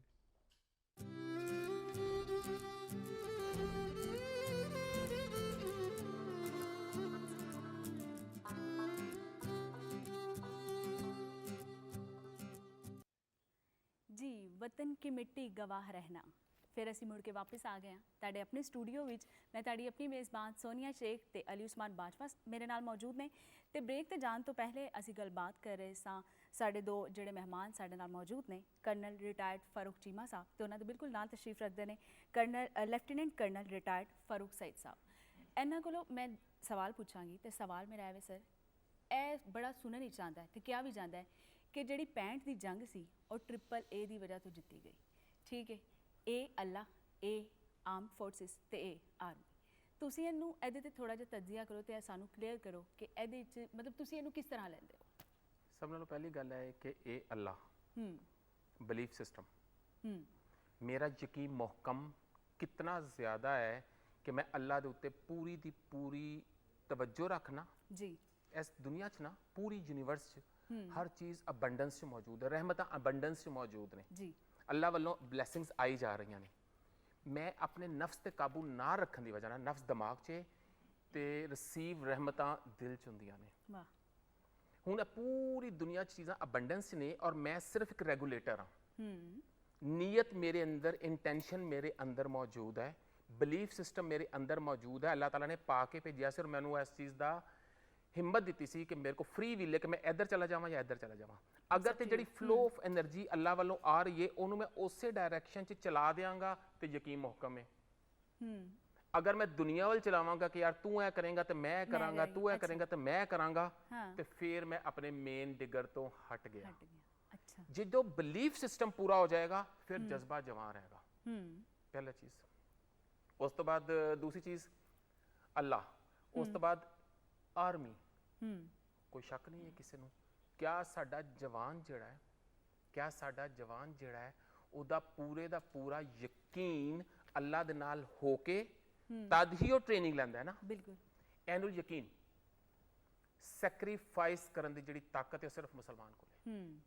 ਸੈਕਰੀਫਾਈਸ ਹੁੰਦੀ ਹੀ ਉਦੋਂ ਹੈ ਜਦੋਂ ਸਾਡਾ ਆਪਣੇ ਤੋਂ बढ़ के किसी चीज़ ते बिलीव होवे, अपने तो बढ़ के किसी चीज़ ते बिलीव होवे। मेरा अपने बच्चे की जिंदगी मैं अपने सामने खत्म होंदा नहीं देख सकता, मैं उहदे वास्ते सैक्रीफाइस कर सकना। मैं अपना ईमान जांदे नहीं देख सकता, मैं अपनी जान कुर्बान कर सकना। मैं अल्लाह दा हुक्म दी अदूली नहीं कर सकता, मैं अपनी जान कुर्बान कर सकता। ਜਦੋਂ ਅਸੀਂ ਮੌਤ ਹੋਣੀ, ਥੋੜੀ ਦੇਰ ਪਹਿਲੇ ਇਹਨਾਂ ਨੇ ਮਾਸ਼ਾਅੱਲਾ ਬੜਾ ਅੱਛਾ ਨਗਮਾ ਸੁਣਾਇਆ, ਮੌਤ ਤੋਂ ਨਹੀਂ ਅਸੀਂ ਡਰਦੇ। ਕਿਉਂ ਨਹੀਂ ਡਰਦੇ? ਕਿਉਂਕਿ ਮੈਨੂੰ ਪਤਾ ਹੈ ਕਿ ਮੇਰੀ ਦੁਨੀਆ 'ਚ ਇੰਟਰਸਟ ਨਹੀਂ ਹੈ, ਮੇਰਾ ਆਖਰਤ 'ਚ ਇੰਟਰਸਟ ਹੈ। ਮੇਰਾ ਗੋਲ ਹੈ ਅੱਗੇ ਜਾ ਕੇ ਅੱਲਾਹ ਤਾਲਾ ਦੇ ਸਾਹਮਣੇ, ਮੇਰੀ ਜ਼ਿੰਦਗੀ ਦਾ ਪਰਪਸ ਹੈ ਕਿ ਅੱਲਾਹ ਤਾਲਾ ਮੈਨੂੰ ਕਹੇ ਕਿ ਫਰੂਖ ਵੈਲ ਡਨ। ਅਗਰ ਮੇਰਾ ਪਰਪਸ ਹੈ ਕਿ ਫਰੂਖ ਵੈਲ ਡਨ, ਤੇ ਫਿਰ ਮੇਰਾ ਦੁਨੀਆ ਨਾਲ ਲੈਣਾ ਤਾਲੁਕ ਨਹੀਂ। ਤੇ ਮੈਂ ਫਿਰ ਉਹ ਸਾਰੇ ਆਪਣੇ ਕੋੜੇ ਜਿੰਨੇ ਵੀ ਤਿਆਰ ਰੱਖਣੇ ਨੇ, ਜੰਗ ਦਾ ਸਾਮਾਨ ਜਿਹੜਾ ਤਿਆਰ ਰੱਖਣਾ ਹੈ, ਆਪਣੀ ਤਾਕਤ, ਆਪਣੀ ਹਿੰਮਤ, ਜਵਾਂਮਰਦੀ ਜਿੰਨੀ ਜ਼ਿਆਦਾ ਤਿਆਰ ਰੱਖਣੀ ਹੈ, ਮੈਨੂੰ ਉਹਦੇ ਵਾਸਤੇ ਉਸ ਰੱਬ ਦੇ ਉੱਤੇ ਪੂਰਾ ਯਕੀਨ ਹੈ ਔਰ ਮੇਰਾ ਫੌਜੀ ਉਸ ਡਾਇਰੈਕਸ਼ਨ 'ਚ ਚੱਲਦਾ ਰਹੇਗਾ। ਨੰਬਰ 3, 에ਅਰ ਫੋਰਸ ਔਰ ਆਰਟਿਲਰੀ। तीन चीज़ां, दोनों चीज़ां। एयर फोर्स सबनों बहुत अच्छी तरह पता है, इमाम आलम ने की कीता, उस तो अलावा सज्जाद साहब ने की कीता, कितना ज़्यादा उन्होंने दुश्मन को तबाह किया जी। और उस तो बाद नाम आंदा आर्टिलरी का, तोपखाने का। हर जंग च इन्फेंट्री जो अगे जा रही होंगी है, उस तो पहले आर्टिलरी उन्हें तोपखाना जोड़ा उन्होंने उत्ते फायर करके उन्होंने इस लैवल ते लै आंदा कि साडी इन्फेंट्री आहिस्ता आहिस्ता अगे वध के उन्होंने उत्ते कैप्चर कर सके। इतना ज़्यादा ईमान, इतनी ज़्यादा ट्रेनिंग, इतना ज़्यादा जज्बा और इतनी ज़्यादा उस ट्रेनिंग का इफैक्ट असी दुनिया च, या अगर तुसीं कहो कि अमन दे विच जिन्ना पसीना बहाने आ ना, उन्ना ही असी अगे जाके जंग च खून बचाने। जिन्नी ज़्यादा सख्त ट्रेनिंग चों आर्मी वाले या एयरफोर्स वाले लोग गुजरते जाते हैं, उन्ने ही ज़्यादा उन्होंने जाके जंग च आसानी होती है। मुख्तलिफ किस्म की कॉन्टीजेंसीज ने, अगर दुश्मन इधरों आए तो की करेगा, इधरों आएगा तो की करेगा, इधरों आएगा तो की करेगा। सिविलियंस जिहड़े ने उन्होंने किस तरह सपोर्ट कर रहा सी उस जमाने दे विच, पूरी कौम किस तरह इकट्ठी सी। अल्टीमेटली असी उन्होंने दे सामने दीवार बन गए, दुश्मन का कला कमा हो गया जी। बिल्कुल इसी तरह ही है। और सिविलियंस की सर तुसीं गल कीती है, और तुसीं भी थोड़ी देर पहले सिविलियंस का जिक्र किया, और असी मैं इहदे च थोड़ा जिहा शामिल एक चीज़ करना चाह रहे हैं जी जी। और एक ये होर शामिल कर लो, और वो अवाम है। सही, ठीक है, बिल्कुल इसी तरह ही है। जो ये तीनों ताकतां दित्तियां ने ना, ये अवाम ने दित्तियां ने। ਜੀ ਬਿਲਕੁਲ ਔਰ ਉਸ ਹਵਾਲੇ ਇਹੀ ਨਾਲ 65 ਵਾਰ ਜਿਹੜੀ ਉਸ ਸਾਡੀ ਹਵਾਲੇ ਨਾਲ ਹੀ ਮੈਂ ਪੁੱਛਣਾ ਚਾਹ ਰਿਹਾ ਸੀ हाँ। ਕਿ ਅਵਾਮੀ ਤਾਕਤ ਜਿਹੜੀ ਨਾਲ ਰਲੀ ਸੀ ਔਰ ਲੋਕੀ नहीं, ਇੰਨੇ अवाम तो ਜਜ਼ਬਾਤੀ मैं कहता हूँ कि मैं दोनों जगह देखी हैं। इधर तो खैर मैं स्टूडेंट था उस वक्त, लेकिन देखी तो है ना, हर जी। बंदे उस जंग में शामिल सी। ਜੀ ਜੀ उधर मैंने देखी है जब अवाम नहीं थे, अवाम ਥੋੜਾ दुश्मन ਪੰਜਾਬੀ ਚ थे। ਦੱਸੋਗੇ ਤੇ ਪਿੰਡ ਵਾਲੇ ਜ਼ਿਆਦਾ ਜੁੜਤ नहीं नहीं ठीक है ना, वो विच हो जाती गल, कोई इंडी को भी नहीं, समझते कोई हैं। नहीं। अच्छा वो गल ये बनती है जी। ये कि ਉਹਦਾ ਜਿਹੜਾ अपना वो जंग भी वेखी है जिस वेले अवाम दुश्मन भी हो गए सन ते पिछे भी नहीं सन। वो जंग वेखी मैं दोनों का फर्क मेरे सामने है। सही ठीक है, गल ये है कि अल्लाह ताला दा यकीन तो बगैर तो कख भी नहीं जिंदा, ये तो कोई दो राय नहीं है। ठीक है जी। और उस तो बाद क्या होंदा है कि जेड़ा बंदा मेहनत करता है, काम करता है, अल्लाह की रहमत उसे लाउंदी है। अगर फरिश्ते बदर च आए सन ना, हज़रत हमदा की शहादत तो बाद आए सन, रसूल पाक खुद तलवार नाल लड़ रहे सन। जी ठीक है जी। लिहाजा वो भी कंडीशनल है, एफर्ट ਜਿਹੜੀ करनी है ਤੁਹਾਡੀ ਆਪਣੀ ਜਗ੍ਹਾ ਤੇ ਹੈ, ਰਹਿਮਤ ਦੇਣਾ ਉਹਦਾ ਕੰਮ ਹੈ। बेशक ਦਿਸ ਇਜ਼ ਹਾਊ ਬਿਲਕੁਲ ਇਸੇ ਸਾਡੇ ਤਰ੍ਹਾਂ ਹੀ ਇੰਨੀ ਸਰ, ਗੱਲ ਬਣਦੀ ਜਿਵੇਂ ਤੁਸੀਂ ਕਿਹਾ ਕਿ ਜੰਗਾਂ ਜਿਹੜੀਆਂ ਨੇ ਉਹ ਵੇਖੀਆਂ ਨੇ, ਉਸ ਹਵਾਲੇ ਨਾਲ ਹੀ ਜਾਣਨ ਦੀ ਕੋਸ਼ਿਸ਼ ਕਰ ਰਹੇ ਸੀ। Yeah. ਸਿਵਿਲੀਅਨਸ ਦੇ ਹਵਾਲੇ ਨਾਲ ਕਿਹਾ ਜਾਂਦਾ ਹੈ ਕਿ ਲਾਹੌਰ ਦੇ ਲੋਕੀ ਜਿਹੜੇ ਨੇ ਉਹ ਬਾਰਡਰ ਵੱਲ ਨੂੰ ਭੱਜ ਗਏ ਸਨ ਕਿ ਸਾਨੂੰ ਅੱਗੇ ਕਰੋ, ਸਾਨੂੰ Yeah. ਲੜਨਾ। ਬਿਲਕੁਲ ਔਰ ਇਸੇ ਤਰ੍ਹਾਂ ਚਵਿੰਡੇ ਦੇ ਹਾਲਾਤ ਵੀ ਨੇ, ਔਰ ਖਾਣੇ ਘਰੋਂ ਪਕਾ ਕੇ ਬੀਬੀਆਂ ਜਿਹੜੀਆਂ ਨੇ ਉਹ ਦਿੰਦੀਆਂ ਸਨ, ਔਰ ਉਹ ਬਾਰਡਰਸ ਤੱਕ ਕਿਤੇ ਨਾ ਕਿਤੇ ਫੂਡ ਦੀ Yeah. ਸਪਲਾਈ ਵੀ ਉਹ ਚੱਲਦੀ ਰਹੀ ਨਾਲੋਂ ਨਾਲ। ਔਰ ਫਿਰ ਜਿਵੇਂ ਅਸੀਂ ਜ਼ਿਕਰ ਕੀਤਾ ਕਿ ਸਾਡੇ ਆਰਟਿਸਟ ਜਿਹੜੇ ਨੇ ਉਹ 24 ਘੰਟੇ ਰੇਡੀਓ ਪਾਕਿਸਤਾਨ ਵਿੱਚ ਮੌਜੂਦ ਸਨ। Yeah. ਉਸੇ ਟਾਈਮ ਹਰ ਬਹਿ ਇੱਕ ਕੇ ਦਾ ਆਪਣਾ ਇਹ ਗੀਤ ਮਾਂ ਲਿਖਿਆ। ਸੰਭਾਲਿਆ ਹੋਇਆ ਸੀ। ਗੁਲਾਮ ਮੁਸਤਫਾ ਸੂਫੀ ਤਬਸਮ ਨੇ ਇਹ ਗੀਤ ਉਦੋਂ ਬਹਿ ਕੇ ਲਿਖਿਆ, ਉੱਥੇ ਹੀ ਧੁਨ ਬਣੀ, ਉੱਥੇ ਹੀ ਮੈਡਮ ਨੇ ਗਾਇਆ। ਔਰ ਸਾਰਾ ਹਰ ਬੰਦਾ ਜਿਹੜਾ ਨਾ, ਜਿਵੇਂ ਤੁਸੀਂ ਜ਼ਿਕਰ ਕੀਤਾ ਕਿ ਵੱਡੀ ਮਸ਼ੀਨ ਹੁੰਦੀ ਉਹਦੇ ਛੋਟੇ ਛੋਟੇ ਪੁਰਜ਼ੇ ਹੁੰਦੇ ਨੇ, ਬਿਲਕੁਲ ਹਰ ਪੁਰਜ਼ਾ ਜਿਹੜਾ ਉਹ ਆਪਣਾ ਕੰਮ ਕਰਦਾ, ਵਿੱਚੋਂ ਇੱਕ ਵੀ ਮਿਸ ਹੋ ਜਾਏ ਤੇ ਮਸ਼ੀਨ ਰੁਕ ਮਸ਼ੀਨ ਨਹੀਂ ਜਾਂਦੀ ਕੰਮ ਹੈ ਜਾਂ ਕਰਦੀ। ਠੀਕ ਤਰੀਕੇ ਨਾਲ ਕੰਮ ਨਹੀਂ ਕਰ ਸਕਦੀ। ਤੁਸੀਂ ਜ਼ਾਤੀ ਤੌਰ ਤੇ ਆਪਣੀ ਅੱਖਾਂ ਨਾਲ ਸਾਰਾ ਕੁਝ ਵੇਖਿਆ ਆ। ਸਿਵਿਲੀਅਨਸ ਦੀ ਜਿਹੜੀ ਇਨਵੋਲਵਮੈਂਟ ਸੀ, ਸ਼ਹਿਰਾਂ ਦੇ ਪਿੰਡਾਂ ਦੇ ਲੋਕ, ਬਾਬੇ ਮਾਈਆਂ, ਔਰਤਾਂ, ਬੱਚੇ, ਉਹ ਕੀ ਕਰ situation ਰਹੇ ਹੈ ਨਾ, ਸਨ, ਉਹ ਉਹਨੂੰ ਅਗਰ ਅਸੀਂ ਸਾਰੀ। ਫਿਰ ਤੋਂ ਪੋਰਟਰੇ ਕਰੀਏ, ਉਹਦੀ ਤਸਵੀਰ ਖਿੱਚੀਏ ਅੱਜ ਦੀ ਨੌਜਵਾਨ ਨਸਲ ਵਾਸਤੇ, ਉਹ ਗੂਗਲ ਤੇ ਵੇਖ ਲੈਣਗੇ, ਕਾਫੀ ਫੈਕਟਸ ਐਂਡ ਫਿਗਰਸ ਤੇ ਵੇਖ ਲੈਣਗੇ। ਜਜ਼ਬਾਤ ਨਹੀਂ ਦੱਸਦਾ ਗੂਗਲ ਕਦੀ ਵੀ ਕਿ ਚਿਹਰੇ ਦੇ ਉੱਤੇ ਕੀ ਸਿਚੁਏਸ਼ਨ ਸੀ, ਕੱਪੜੇ ਬਾਬੇ ਨੇ ਕਿਹੜੇ ਪਾਏ ਸਨ, ਤਹਿਮਤ ਬਣ ਕੇ ਪੱਗ ਬੰਨੀ ਹੈ ਤੇ ਡਾਂਗ ਲੈ ਕੇ ਆ ਗਿਆ ਮੈਂ ਵੀ ਲੜਨਾ। ਇਹ ਸਾਰੀ ਸਿਚੁਏਸ਼ਨ ਜਿਹਨੇ ਵੇਖੀ ਹੁੰਦੀ ਉਹ ਜ਼ਿਆਦਾ ਬਿਹਤਰ ਤਰੀਕੇ ਨਾਲ ਦੱਸ ਸਕਦਾ। ਮੈਂ ਚਾਹ ਰਿਹਾ ਕਿ ਉਹ ਜਿਹੜੀ ਇੱਕ ਜੁੜਤ ਆਰਮੀ ਦੀ ਔਰ ਸਿਵਿਲੀਅਨਸ ਦੀ ਬਣਦੀ ਹੈ ਜਦੋਂ ਵੀ ਇਸ ਤਰ੍ਹਾਂ ਦੀ ਕੋਈ ਜੰਗ Yeah. ਹੁੰਦੀ, ਉਹਨੂੰ ਅਸੀਂ ਉਹਦੀ ਗੱਲ ਵੀ ਕਰੀਏ। ਬਿਲਕੁਲ ਮੈਂ ਉਹਦੇ ਉੱਤੇ ਪੱਕਾ ਯਕੀਨ ਰੱਖਣਾ, ਇਹ ਕੌਮ ਲੜਦੀ ਹੈ, ਸਿਰਫ ਆਰਮੀ ਨਹੀਂ ਲੜਦੀ। ਬਿਲਕੁਲ ਸਿੱਧੀ ਜਿਹੀ ਗੱਲ ਹੈ। ਠੀਕ ਹੈ, ਅੱਜ ਜਿਹੜੀ ਤੁਹਾਡੀ ਜੰਗ ਹੁਣ ਸ਼ੁਰੂ ਹੈ, ਮੈਂ ਸਟੇਟਵੇ ਇਹਦੇ ਤਾਂ ਨਾ ਟਾਈਮ ਥੋੜਾ ਹੈ ਅੱਗੇ ਤੇ, ਇਹਦੇ ਵਿੱਚ ਕੌਮ ਨੇ ਲੜਨਾ ਹੈ। ਅੱਜ ਦੇ ਨੌਜਵਾਨਾਂ ਨੂੰ ਤੁਸੀਂ ਕੀ ਉਹਦਾ ਦੱਸਣਾ ਚਾਹੁੰਦੇ ਹੋ? ਅੱਜ ਦੇ ਤੁਹਾਡੇ ਆਲਰੇਡੀ ਉਹ ਤੁਹਾਡੇ ਅੰਦਰ ਘੁਸ ਗਏ ਨੇ, ਤੁਹਾਡੇ ਇੰਸਟੀਟਿਊਸ਼ਨਸ ਜਿਹੜੇ ਨੇ, ਅਦਾਰੇ, ਉਹਦੇ ਚ ਫੈਕਲਟੀਜ਼ ਦੇ ਵਿੱਚ ਉਹ ਲੋਕ ਸ਼ਾਮਲ ਨੇ, ਪੜ੍ਹਾਉਣ ਵਾਲਿਆਂ 'ਚ ਵੀ ਸ਼ਾਮਲ ਨੇ, ਜਿਹੜੇ ਕਿ ਕਾਹਦੇ ਤੇ ਸ਼ੋਅ ਮਾਰਦੇ ਨੇ? ਦੋ ਚੀਜ਼ਾਂ ਤੇ। ਇੱਕ ਤੇ ਆਪਣੀ ਹਿਸਟਰੀ ਨੂੰ ਇਠਾਉ ਤੱਕ ਕਰਨ ਤੇ, ਵਾਟ ਇਜ਼ ਦੈਟ, ਠੀਕ ਹੈ ਜੀ। ਔਰ ਦੂਜਾ ਉਹਨਾਂ ਨੂੰ ਇਹ ਸਿਖਾਇਆ ਗਿਆ ਹੈ ਕਿ ਆਪਣੀ ਆਰਮਡ ਫੋਰਸਿਸ ਨੂੰ ਕ੍ਰਿਟਿਸਾਈਜ਼ ਕਰੋ, ਠੀਕ ਹੈ ਜੀ। ਔਰ ਇੱਕ ਵੱਡਾ ਜਿਹੜਾ ਸਭ ਤੋਂ ਵੱਡਾ ਜਿਹੜਾ ਜ਼ਹਿਰ ਦਿੱਤਾ ਗਿਆ ਹੈ ਔਰ ਚੜ ਗਿਆ ਕਾਫੀ ਜਗ੍ਹਾ ਦੇ ਉੱਤੇ, ਉਹ ਇਹ ਹੈ ਕਿ ਜੀ ਸਾਡੀ ਇਕਨੋਮੀ ਠੀਕ ਨਹੀਂ, ਸਾਨੂੰ ਇਕਨੋਮੀ ਬਣਾਉਣੀ ਚਾਹੀਦੀ ਹੈ। ਅਸੀਂ ਜਿਹੜਾ ਫੋਰਸ ਤੇ ਖਰਚ ਕਰਨੇ ਆ ਉਹਦੀ ਬਜਾਏ ਇਕਨੋਮੀ।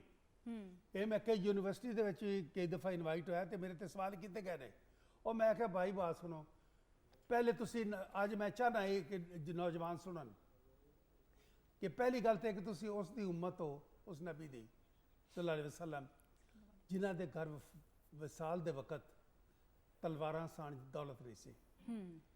ਨੰਬਰ 1। ਨੰਬਰ 2, ਤਾਰੀਖ ਪੂਰੀ ਹੈ ਕਿ ਜਿੱਤਣ ਵਾਲਿਆਂ ਜੰਗਾਂ, ਤਾਕਤ ਔਰ ਜਿੱਤਣ ਵਾਲਿਆਂ ਦੀਆਂ ਕਹਾਣੀਆਂ, ਤਾਰੀਖ ਪੂਰੀ ਤੁਹਾਡੀ ਆਈ ਹੈ। ਉਸ ਦੇ ਬਾਅਦ ਤੁਹਾਡਾ ਜਿਹੜਾ ਇਹਦਾ ਜ਼ਿਕਰ ਹੁੰਦਾ ਹੈ, ਤੁਹਾਡੀ ਇੱਕ ਸਿੰਬਲ ਹੈ ਜਿਹੜੀ ਕਿ ਰਿਚਨੈਸ ਦੀ, ਠੀਕ ਹੈ, ਕਾਰੂਨ, ਉਹਨੂੰ ਐਜ਼ ਅ ਰੈਫਰੈਂਸ ਲਿਆ ਜਾਂਦਾ ਹੈ। अमीर मुल्क से हर चीज़ मौजूद सी और हर साल ताराज होता रहा, ठीक है। इन्हू मारते रहे, लुटते रहे, इज्जत भी लुटते रहे और हर साल लोग आके ले जाते सन। अज के जमाने दे अरबां कोल दौलत घट है, पर क्यों कंबदे फिरदे ने अपनी ਉਹ सिक्योरिटी ਜਜ਼ਬਾ ठीक है। दो मिसाल मैं ये कहना यार मैंने हिस्ट्री दी मिसाल याद ने, मैं इकोनॉमिस्ट नहीं हाँ, मैंने नहीं पता मैं तुहानू और समझा सकना। दूजे पासे ਜਿਹੜੇ ਲੁੱਟਦੇ ਰਹੇ ਨੇ ਜੀ ਸੈਂਟਰਲ ਏਸ਼ੀਆ ਦੇ ਲੋਕ, ਉਹ ਅੱਜ ਵੀ ਭੁੱਖੇ ਨੰਗੇ ਨੇ। ਤੇ ਫਿਰ ਮਤਲਬ ਕੀ ਨਿਕਲਿਆ? ਮਤਲਬ ਇਹ ਨਿਕਲਿਆ, ਮੈਂ ਅੱਜ ਦੇ ਨੌਜਵਾਨਾਂ ਨੂੰ ਆਪਣੇ ਯੂਨੀਵਰਸਿਟੀ ਦੇ ਵਿੱਚ ਵੀ ਇਹੀ ਕਹਿਣਾ ਹੁੰਦਾ ਕਿ ਦੋਨੋਂ ਚੀਜ਼ਾਂ, ਕੌਮੀ ਤਾਕਤ ਔਰ ਕੌਮੀ ਇਕਨੋਮੀ, ਇਹਨਾਂ ਨੂੰ ਇੱਕ ਦੂਜੇ ਦੇ मुखालिफ न खड़े मत करो, मद्दे मुकाबल, एडवर्सरी नहीं है। बिल्कुल इसी तरह ही सर। ताकत और नहीं है एक कंप्लीमेंट्री ने, मॉडरेट अप्रोच होनी चाहिए। नहीं कंप्लीमेंट्री ने ਜ਼ਰੂਰੀ ਨੇ। और ई वाला कंप्लीमेंट एक दे बगैर दूजा कंप्लीट नहीं होता, यही वाला कंप्लीमेंट है। एक कंप्लीमेंट्री ने, इस वास्ते ये ज़हन चों कढ दिओ, ਇਹ ਜ਼ਹਿਰ ਜਿਹੜਾ ਭਰਿਆ ਜਾ ਰਿਹਾ ਹੈ ਨਾ ਤੁਹਾਡੇ ਲੋਕਾਂ ਦੇ ਵਿੱਚ, ਸਾਡੇ ਲੋਕਾਂ ਦੇ ਵਿੱਚ, ਔਰ ਇਹ ਯੂਨੀਵਰਸਿਟੀ ਦੇ ਵਿੱਚ ਵੀ ਮੈਂ ਓਪਨਲੀ ਇਹ ਫੇਸ ਕੀਤਾ ਹੈ। ਔਰ ਮੈਂ ਮੇਰਾ ਹਮੇਸ਼ਾ ਇਹ ਰਿਹਾ ਕਿ ਪੁੱਟ ਐਨੀ ਕੁਐਸਚਨ ਯੂ ਵਾਂਟ, ਠੀਕ ਹੈ ਜੀ, ਫॉर द ਰੀਜ਼ਨ ਕਿ ਅਸੀਂ ਨਹੀਂ ਦੱਸਣਾ ਤੇ ਕਿਹਨੇ ਦੱਸਣਾ ਹੈ। ਬਿਲਕੁਲ ਇਸੇ ਤਰ੍ਹਾਂ ਸਰ। ਔਰ ਦੋ ਵੀ ਚੀਜ਼ਾਂ ਨਾਲੋਂ ਨਾਲ ਕੰਪਲੀਮੈਂਟ ਕਰਦੀਆਂ ਨੇ, ਔਰ ਮੋਡਰੇਟ ਅਪਰੋਚ ਵੀ ਹੋਣੀ ਚਾਹੀਦੀ, ਔਰ ਦੋਵਾਂ ਚੀਜ਼ਾਂ ਨੂੰ ਆਪਣੇ ਆਪਣੇ ਥਾਂ ਵੇਖਣਾ ਚਾਹੀਦਾ। ਬਿਲਕੁਲ। ਔਰ ਇਕਨੋਮੀ ਮਜ਼ਬੂਤ ਹੋਵੇਗੀ ਤੇ ਉਸੇ ਇਕਨੋਮੀ ਦੇ ਨਾਲ ਤੁਸੀਂ ਆਪਣੇ ਟੈਂਕ ਵੀ ਬਣਾ ਸਕੋਗੇ, ਤਲਵਾਰਾਂ ਵੀ ਤਿਆਰ, ਘੋੜੇ ਵੀ ਤਿਆਰ ਕਰ ਸਕੋਗੇ, ਤੇ ਉਹ ਵੀ ਕੰਪਲੀਮੈਂਟ ਬੱਚਤ ਹੋਏਗੀ ਤੇ ਇਕਨੋਮੀ ਵੱਧ ਜਾਏਗੀ। ਬਿਲਕੁਲ। ਔਰ ਅਗਰ ਘਰ ਦੇ ਵਿੱਚ ਕੱਖ ਵੀ ਨਹੀਂ ਔਰ ਸਿਰਫ ਤੁਸੀਂ ਬਾਰਡਰ ਤੇ ਖੜੇ ਹੋ ਤੇ ਹਿਫਾਜ਼ਤ ਫਿਰ ਕਿਹੜੀ ਚੀਜ਼ ਦੀ ਹੋ ਰਹੀ ਹੈ। ਸੋ ਯਕੀਨੀ ਤੌਰ ਤੇ ਦੋਵੇਂ ਚੀਜ਼ਾਂ ਇੰਟਰਕਨੈਕਟਡ ਨੇ। ਅੱਗੇ ਵਧਣ ਤੋਂ ਪਹਿਲੇ ਅਸੀਂ ਦੁਬਾਰਾ ਰਮੀਜ਼ ਵੱਲ ਜਾਂਦੇ, ਔਰ ਰਮੀਜ਼ ਬਿਲਕੁਲ ਤਿਆਰ ਨੇ, ਉਹਨਾਂ ਦੀਆਂ ਉਂਗਲਾਂ ਜਿਹੜੀਆਂ ਨੇ ਉਹ ਹਾਰਮੋਨੀਅਮ ਦੇ ਉੱਤੇ ਨੇ, ਜਿਵੇਂ ਇੱਕ ਫੌਜੀ ਤਿਆਰ ਹੁੰਦਾ ਕਿ ਜਦੋਂ ਆਰਡਰ ਹੋਏ ਬਿਲਕੁਲ ਤੇ ਉਸੇ ਤਰ੍ਹਾਂ ਫਾਇਰ ਕਰਦੇ। ਹਾਂਜੀ, ਇਹ ਰਾਹ ਹੱਕ ਕੇ ਸ਼ਹੀਦੋ ਵਫਾ ਕੀ ਤਸਵੀਰੋ, ਬਹੁਤ ਖੂਬਸੂਰਤ, ਇਹ ਵੀ ਇੱਕ ਜੰਗੀ ਤਰਾਨਾ ਹੈਗਾ। ਇਹ ਗਾਲਬਨ ਤੁਸੀਂ ਪੇਸ਼ ਕਰਨ ਲੱਗੇ ਹੋ ਤੇ ਆਓ ਸਰ ਰਲ ਕੇ। ਇਹ ਵਤਨ ਕੇ ਸਜੀਲੇ, ਇਹ ਵਤਨ ਕੇ ਸਜੀਲੇ। ਚਲੋ ਜੀ, ਜਿਵੇਂ ਤੁਹਾਡੀ ਮਰਜ਼ੀ, ਤੁਹਾਡੇ ਕੋਲ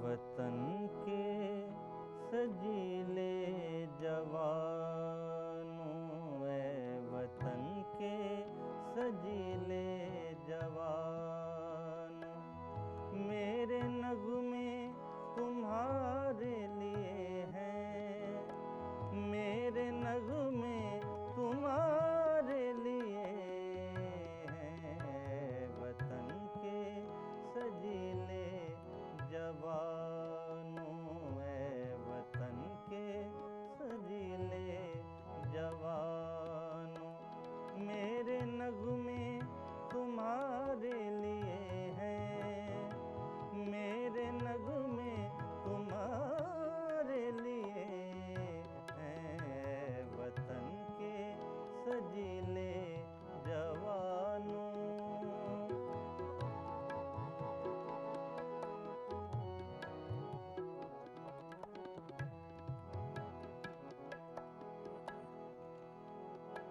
सरफरोशी है ईमान तुम्हारा, जुर्रतों के परस्तार हो तुम,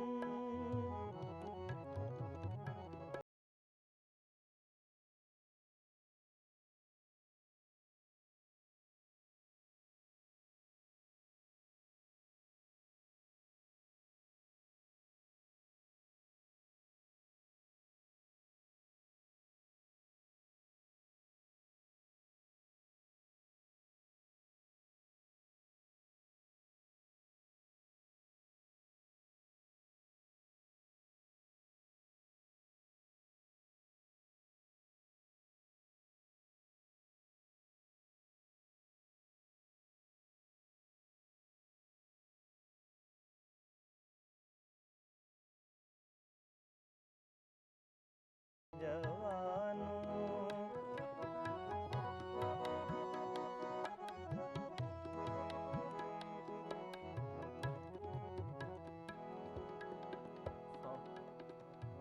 बीवियों, माओ, बहनों की नजरें तुझको देखें तो यूं जगमगाएं, जैसे खामोशियों की जुबां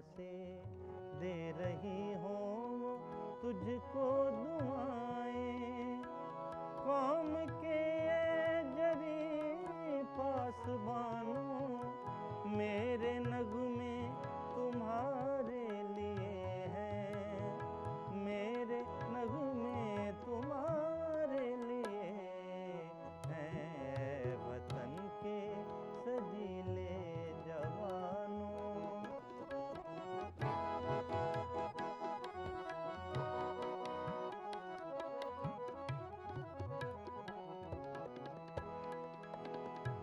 तुम पे जो कुछ लिखा शायरों ने इसमें शामिल है आवाज मेरी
ਲੱਗਾ ਬਹੁਤ ਵਧੀਆ ਹੋਇਆ।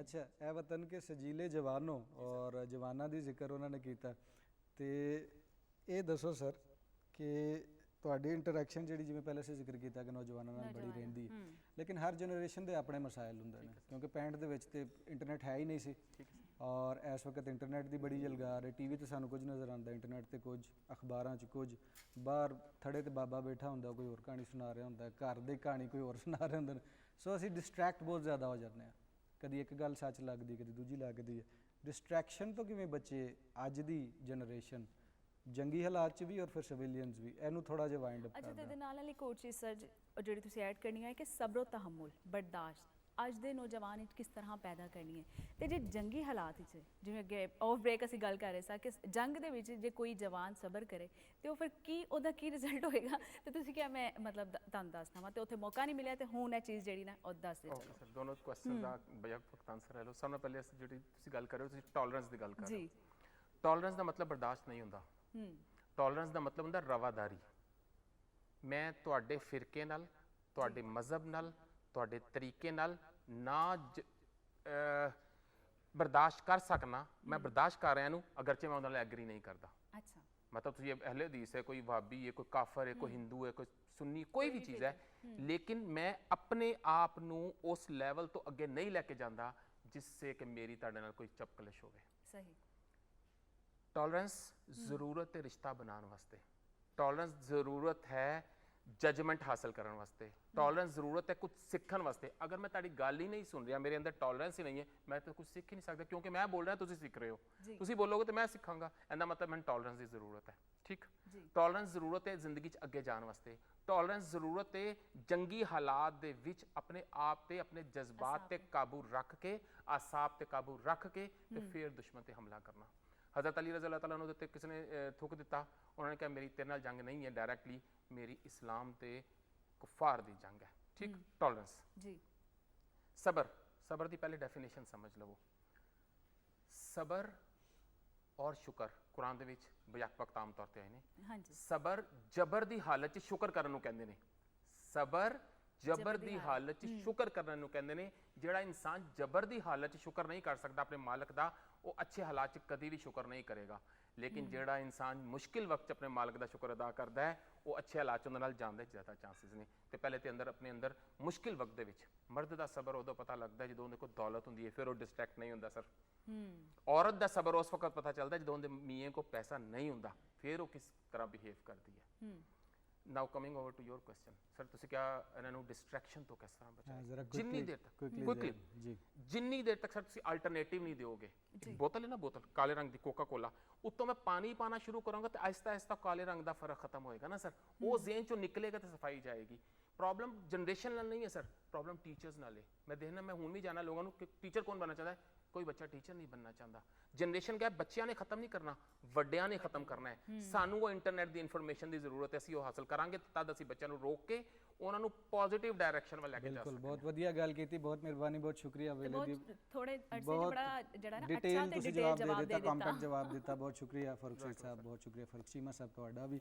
ਤੁਸੀਂ ਆਏ ਟੇਰਾਂ ਟੇਰ ਗੱਲਾਂ ਫਿਰ ਕਿਸੇ ਪ੍ਰੋਗਰਾਮ ਵਿੱਚ ਅਸੀਂ ਬਹਿ ਕੇ ਹੋਰ ਵੀ ਕਰਨੀਆਂ ਨੇ, ਤੁਸੀਂ ਟਾਈਮ ਕੱਢਿਆ, ਬਹੁਤ ਮਿਹਰਬਾਨੀ, ਬਹੁਤ ਸ਼ੁਕਰੀਆ। ਔਰ ਵਾਹਦਤ ਰਮੀਜ਼ ਤੁਹਾਡਾ ਤੇ ਹਮੇਸ਼ਾ ਸ਼ੁਕਰੀਆ ਰਹਿੰਦਾ, ਤੁਸੀਂ ਫਿਰ ਕਿਸੇ ਪ੍ਰੋਗਰਾਮ ਵਿੱਚ ਆਉਣਾ ਔਰ ਇਸੇ ਤਰ੍ਹਾਂ ਮੌਸੀਕੀ ਦੇ ਨਾਲ ਰੰਗ ਲਾਣਾ। ਔਰ ਤਬਲਾ ਨਵਾਜ਼ ਨੇ ਵੀ ਬੜਾ ਵਧੀਆ ਕੰਮ ਕੀਤਾ, ਤੁਹਾਡਾ ਵੀ ਸ਼ੁਕਰੀਆ ਜੀ। ਨਾਜ਼ਰੀਨ, 6 ਸਤੰਬਰ ਸਾਨੂੰ ਇਹ ਦੱਸਦਾ ਹੈ ਕਿ ਟੋਲਰੈਂਸ ਵੀ ਹੈ ਔਰ ਐਗਰੈਸ਼ਨ ਵੀ ਹੈ। ਟੋਲਰੈਂਸ ਕਿਦੋਂ ਕਰਨੀ ਹੈ, ਐਗਰੈਸ਼ਨ ਕਿਦੋਂ ਕਰਨੀ ਹੈ, ਪਾਕਿਸਤਾਨੀ ਕੌਮ ਬਿਹਤਰ ਤਰੀਕੇ ਨਾਲ ਜਾਣਦੀ ਹੈ।